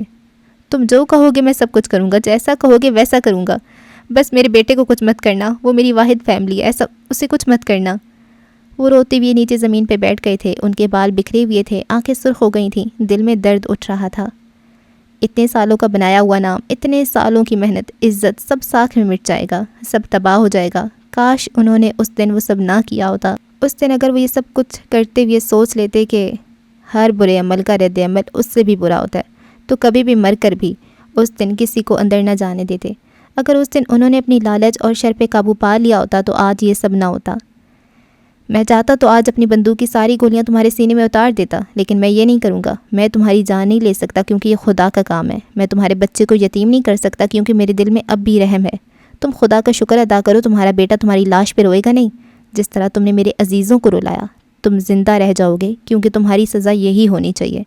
موت آزادی ہے، زندگی قید ہے۔ تمہیں قید میں ہی رہنا چاہیے۔ اور اب تم اس ڈرامے کو مزید کتنی دیر چلانا چاہتے ہو؟ اب بہت ہو گیا، ختم کرو یہ سب۔ ویڈیو بناؤ ڈاکٹر، ویڈیو۔ عمر اس کے سر پہ کھڑا غراتے ہوئے کہہ رہا تھا۔ وہ اٹھے تھے، ان کی چال شکستہ سی تھی، چہرہ ایسے جیسے کوئی ہارا ہوا جواری۔ وہ مرے مرے قدموں سے اٹھ کر ڈریسنگ ٹیبل کے سامنے رکھی کرسی پہ بیٹھ گئے تھے۔ عمر نے موبائل آن کر کے ان کے سامنے رکھ دیا تھا، ایک نظر ان کو دیکھا تھا ناپسندیدگی سے، پھر نفی میں سر ہلاتے ہوئے ٹیبل پہ رکھا ہیئر برش اٹھا کے ان کے بالوں میں پھیرا تھا، اپنے دونوں ہاتھ ان کے چہرے پہ پھیرے تھے۔ اب وہ بہتر لگ رہے تھے۔ عمر مسکرایا تھا، اب وہ مطمئن تھا۔ چلو بولنا شروع کرو۔ عمر نے ایک پرچہ ان کے سامنے رکھ دیا تھا جس کو دیکھتے ہوئے ان کو بولنا تھا۔ ڈاکٹر عبدالحفیظ نے ایک آخری بے بسی اور غصے بھری نظر عمر پہ ڈالی تھی اور پھر بولنا شروع کیا تھا۔ تھوڑی دیر بعد عمر اپنے موبائل میں ریکارڈڈ ویڈیو کو دیکھ کر اور سن رہا تھا۔ موبائل کی اسکرین پہ ڈاکٹر عبدالحفیظ کا چہرہ تھا۔ وہ ہارے ہوئے انداز میں بول رہے تھے۔ میں ڈاکٹر عبدالحفیظ پیر زادہ ہوں۔ میں جناح ہسپتال میں سینئر ڈاکٹر کے طور پہ اپنی خدمات انجام دے رہا ہوں۔ میں آپ سب کو آج ایک حقیقت بتانا چاہتا ہوں۔ کچھ دن قبل میرے پاس ایک مریض کو لایا گیا، آپ سب ان کو جانتے ہوں گے، معراج سلطان۔ میرے پاس معراج سلطان کو لایا گیا، انہیں ہارٹ اٹیک ہوا تھا۔ میں نے ان کا ٹریٹمنٹ کیا اور وہ صبح تک سٹیبل ہو گئے، لیکن بات یہ نہیں ہے۔ جو بات میں آپ کو بتانا چاہتا ہوں وہ یہ ہے کہ اگلی صبح وہ رکے تھے۔ اگلی صبح کچھ مسلح افراد نے مجھے مجبور کیا کہ میں ان کو اپنے مریض کے کمرے میں جانے دوں۔ اگر میں چاہتا تو سٹینڈ لے لیتا، لیکن میں نے نہیں لیا۔ میں نے اپنے مریض کو ایک ایسے لوگوں کے حوالے کر دیا جو کہ ان کے دشمن تھے۔ میں ان کے نام نہیں جانتا، میں ان کا کام نہیں جانتا، لیکن وہ جو کوئی بھی تھے وہ اندر گئے اور انہوں نے میرے مریض کی جان لے لی۔ انہوں نے میرے مریض کا گلا گھونٹ کر انہیں جان سے مار دیا۔ معراج سلطان نے مجھے کئی بار آوازیں دیں۔ بطور ڈاکٹر میرا فرض تھا کہ میں اپنی جان جوکھم میں ڈال کر ان کو بچاتا، لیکن میں نے یہ نہیں کیا۔ میں نے اپنے فرض کے ساتھ غداری کی۔ میں نے ان سے کچھ رقم لی اور اپنا منہ بند کر لیا، لیکن میرا ضمیر مجھے سکون نہیں لینے دے رہا۔ اس لیے آج میں آپ سب کے سامنے اپنے جرم کا اظہار کرتا ہوں، کیونکہ میں اپنے ضمیر پہ مزید کوئی بوجھ برداشت نہیں کر سکتا۔ میں امید کرتا ہوں آپ لوگ مجھے معاف کر دیں گے اور میری بہتری کے سفر میں میری مدد کریں گے۔ ویڈیو بند ہو گئی تھی۔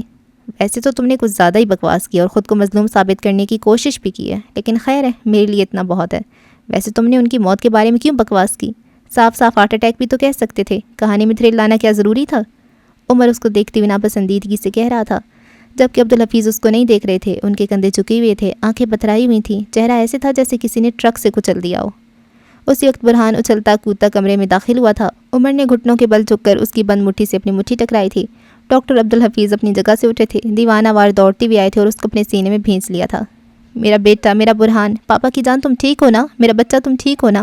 او میرے خدا، میرا بیٹا ٹھیک ہے، میرے خدا میرا بیٹا، میرا برہان میرا بیٹا۔ وہ روتے ہوئے اس کو چومتے جا رہے تھے، کبھی اس کے گال پہ ہاتھ پھیرتے اور کبھی اس کے سینے پہ۔ میرا برہان میرا بیٹا۔ انہوں نے بس ان دو الفاظ کی گردان لگا رکھی تھی۔ برہان کی شرٹ پہ جگہ جگہ سرخ دھبے تھے جو زخم نیل کا نشان لگ رہے تھے۔ وہ قریب سے ایک آرٹ معلوم ہوتا تھا۔ کیا ہوا ہے پاپا؟ یہ بس ایک گیم تھا، میں ٹھیک ہوں۔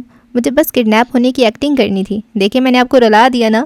اب تو آپ مانتے ہیں نا کہ برہان پیر زادہ ایک اچھا ایکٹر ہے؟ وہ اپنے باپ کے چہرے پہ ہاتھ پھیرتا پوچھ رہا تھا، جبکہ ڈاکٹر عبدالحفیظ کو لگا تھا جیسے ان کے سر پہ ساتوں آسمان گر پڑے ہوں۔ وہ کیسے بھول گئے تھے ان کا بیٹا نیشنل ٹی وی پہ ایکٹنگ کرتا ہے، ان کا بیٹا ایک چائلڈ آرٹسٹ ہے، اس کی ایکٹنگ کے تو لاکھوں لوگ مداح ہیں۔ وہ کیسے بھول گئے؟ وہ شل سے بیٹھے رہ گئے۔ برہان اب بھی ان سے کچھ کہہ رہا تھا لیکن وہ نہیں سن رہے تھے۔ وہ خوش تھا، بے حد خوش، اس کا چہرہ خوشی سے تمتما رہا تھا۔ عمر نے اس کے بالوں پہ ہاتھ پھیرا تھا اور جانے کو مڑا تھا جب اپنے پیچھے سے اس ڈاکٹر کی سرسراتی آواز آئی تھی۔ اس کے قدم زنجیر ہوئے تھے لیکن وہ مڑا نہیں تھا۔ معراج سلطان کو دوسرا ہارٹ اٹیک کبھی ہوا ہی نہیں تھا، ان کی موت دم گھٹنے کی وجہ سے ہوئی تھی عمر حیات، وہ سرد سی آواز میں کہہ رہے تھے۔ عمر پورے کا پورا ان کی طرف گھوما تھا، اس کی آنکھوں میں چنگاریاں پھوٹ رہی تھیں، اس کا چہرہ غصے سے سرخ ہو گیا تھا۔ کیا بکواس ہے، میرے ساتھ گیم کھیل رہے ہو؟ وہ دبی دبی آواز میں غرایا تھا۔ برہان سہم کر پیچھے ہٹا تھا۔ عمر نے بے اختیار خود کو ملامت کی تھی، وہ چند قدم آگے برہان کے پاس آیا تھا۔ بیٹا مجھے تھوڑا پانی چاہیے، مل سکتا ہے؟ اس کی نرمی سے پوچھنے پہ برہان کی مسکراہٹ واپس آئی تھی، وہ اسی طرح مسکراتی ہوئی باہر چلا گیا تھا جبکہ عبدالحفیظ اب بھی نفرت بھری نظروں سے عمر کو دیکھ رہے تھے۔ خدا تمہیں غرق کرے عمر، تم نے جو کچھ بھی کیا یہ تمہیں سکون نہیں دے گا، اپنی بکواس بند کرو ورنہ میں تمہاری جان لے لوں گا، وہ چلایا تھا۔ تمہیں لگتا ہے میرے ساتھ یہ سب کر کے تم سکون کی نیند سو جاؤ گے؟ نہیں عمر، آج سے تمہاری نیندیں ایک بار پھر حرام ہوں گی۔ بس بس، اب اگر ایک لفظ بھی کہا تو میں یہیں اسی جگہ تمہیں زندہ گاڑ دوں گا، وہ سرخ ہوتی آنکھوں سے انگلی اٹھا کر کہہ رہا تھا۔ تم سوتے نہیں عمر، تمہیں نیند نہیں آتی، تم نے کچھ کیا ہے، کچھ ایسا جس نے تمہاری نیند چھین لی ہے۔ اس کی آنکھوں کے آگے ایک اور منظر ابھرا تھا، گاڑی میں نذیر کے ساتھ بیٹھا اور اس سے کہتا، عمر اس کی بیوی اور بیٹی کو ویڈیو بھیج دو۔ تم بے چین ہو، تمہاری آنکھوں کے نیچے کے حلقے سب بتا رہے ہیں، تم ایک بار پھر بے چین ہونے والے ہو، کیونکہ تم ہم جیسے نہیں ہو، تم برے نہیں ہو، تم انسان ہو، تم بھیڑیے نہیں ہو، اگر ہوتے تو آج ابھی میرے بیٹے کو باہر نہ بھیجتے۔ عمر قہر آلود نظروں سے اس کو دیکھ رہا تھا، دل میں جیسے کوئی زور سے جکڑ رہا ہو۔ تم آج کے بعد پھر بے سکون ہوگے، میں تمہیں بتاتا ہوں کیوں۔ معراج سلطان کو دوسرا ہارٹ اٹیک ہوا ہی نہیں تھا، میں نے بتایا تھا، جھوٹ بولا تھا میں نے، ان کی موت دم گھٹنے کی وجہ سے ہوئی تھی، گلا گھونٹ کر مارا تھا کسی نے ان کو۔ سنا تم نے عمر؟ سن رہے ہو نا؟ تمہارے عزیز کو کسی نے گلا گھونٹ کر مارا ہے، اب جاؤ اس کا گریبان پکڑو، جیسے میرا پکڑا ہے، اس کو برباد کرو جیسے مجھے کیا ہے۔ ان کی آنکھوں میں تمسخر تھا، عمر ان پہ جھپٹا تھا اور ان پہ مکوں کی بارش کر دی تھی۔ بکواس کر رہے ہو تم، جھوٹے ہو تم، میرے پاس ویڈیو ہے، اس نے خود دیکھا ہے، میں نے، ان کو ہارٹ اٹیک ہوا ہے، تم میرے ساتھ گیم کھیل رہے ہو۔ وہ بری طرح ان کو مارتی ہوئی چیخ چیخ کر کہہ رہا تھا، میں نے دیکھا ہے، اپنی آنکھوں سے دیکھا ہے، تم مجھے بے وقوف بنا رہے ہو، مجھے ڈسٹریکٹ کر رہے ہو، بکتے ہو تم، سب جھوٹ ہے، ان کو ہارٹ اٹیک ہوا تھا۔ وہ مارتے مارتے ان کو دور دھکیل کر اٹھ کھڑا ہوا تھا جب ڈاکٹر عبدالحفیظ ایک بار پھر بولے تھے، وہ انزائٹی اٹیک تھا، وہ بری طرح کھانستے ہوئے بمشکل بولے تھے۔ ہارٹ اٹیک اور انزائٹی اٹیک کی علامت ایک ہی ہوتی ہیں، تمہیں لگتا یہی ہے کہ ہارٹ اٹیک ہوئے، لیکن وہ نہیں تھا، ان کو میں نے ٹریٹمنٹ دی تھی عمر، میں نے تب ان کو بچا لیا تھا، لیکن دوسری بار نہیں بچا سکا، تمہارے جج صاحب کو گلا گھونٹ کر قتل کیا گیا، اب جاؤ عمر ڈھونڈو قاتل، تم نے مجھ سے میرا سب کچھ چھین لیا ہے۔ عمر کی آنکھوں میں خون اتر آیا تھا، اس کو یکدم اپنا دم گھٹتا ہوا محسوس ہوا، وہ ان کو اسی طرح فرش پہ بکتا جھکتا چھوڑ کر خود باہر نکل گیا تھا۔ پیچھے سے ڈاکٹر عبدالحفیظ زمین پہ ہاتھ مار مار کر بری طرح چیخ رہے تھے، ان کے آنسو بہہ رہے تھے۔ خدا تمہیں غرق کرے گا، دیکھنا، پیرزادے کی بددعا ہے تمہیں، اللہ تمہیں چین کی موت نہ نصیب کرے، تم نے مجھے کہیں کا نہیں چھوڑا، مجھ سے میرا سب کچھ چھین لیا، میں تباہ ہو گیا، میری عزت خراب کر دی، میرے سر میں خاک ڈال دی، خدا تمہیں غرق کرے گا۔ آج کی رات ان پہ بھاری تھی، وہ اسکوائر ون پہ آ کر کھڑے ہو گئے تھے، ساری عزت 2 کوڑی کی ہو گئی تھی، عمر بھر کی کمائی جیسے ہوا میں اڑ گئی تھی۔ آج کی رات عمر حیات پہ بھی بھاری تھی، اسے لگا تھا وہ آدھا مسئلہ فکس کر چکا ہے، لیکن آج اسے علم ہوا تھا کہ وہ تو اصل مسئلے سے واقف ہی نہیں تھا۔ ان دونوں میں سب سے بڑا دکھ کس کا تھا؟ اچھا جی، تو اس ایپیسوڈ کو ہم یہاں پہ اینڈ کرتے ہیں، اور یار سفیر دن بدن تم اپنے آپ کو ڈاؤن کرتے جا رہے ہو یار، بری بات ہے، تم تو بہت گھٹیا نکلے یار، تم نے اپنے بڑے پاپا کا قتل کر دیا صرف غصے کی وجہ سے، تھو ہے تم پہ، کمینہ۔ یہ پوری فیملی یار خراب ہے، ایسے کیسے ہو سکتا ہے کہ پوری فیملی، اماں ابا بیٹا، تینوں کی تینوں ہی اتنے گھٹیا نکل آئیں۔ اماں نے جو سازش کی اس کا تو ابھی کسی کو پتہ ہی نہیں ہے، ابھی تو یہ کسی کو پتہ ہی نہیں ہے کہ حالے کو کڈنیپ کیا گیا تھا۔ شمس اپنا الگ سے پراپرٹی والا سین چلا رہا ہے کہ مجھے ہیون چاہیے بھی، کیا کرو گے اتنے پیسے لے کر تم؟ کیا کرتا ہے مطلب پیسے سے؟ اچھا کھاتا پیتا ہے، اچھی جگہ رہتا ہے اور گھومتا پھرتا ہے، وہ ابھی بھی کر سکتا ہے، اور کتنے پیسے چاہیے؟ مطلب وہ ایک زمین کے پیچھے ہی پڑ گیا ہے کہ وہی زمین چاہیے، اور وہ بھی اپنے بھائی سے لے، بھائی اوروں سے لو، اوروں کا حق خراب کرو، اپنے بھائی کو چھوڑ دو۔ اور سفیر کے حالے نے نکاح کر لیا ہے، اس کے ابا نے اس کا نکاح کیوں کروایا؟ غصے میں جا کے اس کو مارا ہے۔ تینوں کے نا اتنے مسئلے ہیں، مجھے تو لگتا ہے مہر بھی ان کی کوئی لگتی ہے۔ عجیب، بہت عجیب۔ اور یار یہ عمر کون ہے؟ عمر ماموں کہتا ہے اس کو، وہ ٹھیک ہے وہ حاج کا بیٹا ہے، لیکن وہ نگین کا بھی بیٹا ہے کیونکہ وہ ماموں کہتا ہے۔ اور ابھی بھی یہ جو ہے نا یہ آخری کڑی، حسینہ کو مہر کیوں اتنی پسند ہے، مہر فروہ کو بھی بہت پسند ہے. کیا مہر نے جادو کر رکھا ہے ان دونوں چچیوں پہ دونوں ہی اس کی عاشق ہوئی ہوئی ہیں. کہیں مہر فروہ کی بیٹی تو نہیں ہے؟ کیا پتہ حسینہ کی بیٹی ہو. نہیں اس کی ہے تو نگین کی بیٹی، یہ تو کنفرم ہے. یہ تو ایک ان کے خاندانی مسئلے. اور حسن کو اپنے دکھ لگے ہوئے ہیں کہ میرے بارے میں کوئی نہیں سوچ رہا. بھائی سارے مسائل میں گھرے ہوئے ہیں، اور حالے وہ بھی تھوڑا بہت بھائی پہ بھی دھیان دے دے. عمر نے نا حالے کو جب سنایا مجھے اتنی دلی تسکین ہوئی. تم نے مجھے کڈنیپ کرایا تھا، تم نے بھائی کیا سے کیا ہو جاتا ہے، صرف تم اس کی ڈگی سے نکلی ہو تو اس نے تمہیں کڈنیپ کرایا. حد ہو گئی ہے، کوئی ثبوت ہے ہی نہیں. وہ تمہاری مدد کر رہا ہے، تمہارے ابا نے جب اس پہ اعتبار کیا ہے، تمہارا ہاتھ اس کے ہاتھ میں دیا، تو تھوڑے اپنے ابا کی عزت رکھ لو، تھوڑا ان پہ ہی اعتبار کر لو. صحیح سناتا ہے کہ تم بگڑی ہوئی رہی شادی ہو، کچھ نہیں آتا تمہیں، سست ہو. صحیح سناتا ہے. اور وہ جب اس پہ بار بار کہہ رہی ہوتی ہے اپنا موبائل دو مجھے، میں تمہارے ساتھ جاؤں گی، مجھے تم پہ اعتبار نہیں ہے. عجیب نہ ہو تو. مجھے اتنی اچھی نہیں لگی. ایک بات بتاؤں حالے، اتنا بھی کوئی نہیں ہوتا. اور ہارون نارمل ہے. ہارون مجھے تھوڑا اچھا لگا ہے. وہ مطلب ایک انسان لگ رہا ہے نا. باقی سارے تو عجیب ہی ہیں، سارے ذہین فتین بنے ہوئے ہیں. عمر ٹھیک ہے، عمر اچھا ہے. عمر بھی اپنے آپ کو بیچارہ وہ نہیں کر پا رہا، ڈیفینڈ نہیں کر پا رہا. حالی اس کی نہیں سن رہی. حسینہ وہ بھی نمازوں پہ بیٹھی ہوئی ہیں. بھائی بیٹی کی کوئی خیر خبر تو لو، اس سے بات تو کم از کم کر لو. اس کو کوئی پیسے وغیرہ چاہیے، کچھ تو پوچھ لو. وہ بس الگ ہی مہرما کی شادی ہوگی اس پہ تو شاید وہ تسلی میں ہو جائے. وہ حسینہ بیگم وہ کسی کام کی نہیں ہے. وہ اس کو بھی صحیح کہتا ہے، وہاج نہیں معراج ہاں معراج اس کو کہتا ہے کہ تم نا مہرما کی محبت میں کیا ہو گئی ہو، دیوانی ہو گئی ہو، ایسا کچھ کہتا ہے. حسینہ مر جاتی معراج بچ جاتا. اور یوسف اور سفیر کیا یار، سارے کے سارے سائیکو کیس ہیں. دیکھتے ہیں آگے کیا ہوتا ہے. میں سوچ رہی ہوں اتنا ابھی بڑا ناول ہے، اور کیا ہوگا اس میں. آپ کو پتہ ہے ابھی اس کی تقریباً آئیں گی 15 قسطیں 16 قسطیں اور آئیں گے جتنا مجھے لگتا ہے. اور ان قسطوں میں کیا ہوگا. مطلب یہ ایک کیس ہے، یہ جو ہمیں نظر آ رہا ہے، اب یہ سالو ہوگا تو یہ کیسے اتنا لمبا کیس نکل جائے گا، کیسے سالو ہوگا. مطلب سالو تو جیسے لگ رہا ہے جیسے انہوں نے اسپیڈ پکڑی ہوئی ہے، لگتا تو ہے کہ جلدی سالو ہو جائے گا. خیر دیکھتے ہیں آگے کیا ہوتا ہے.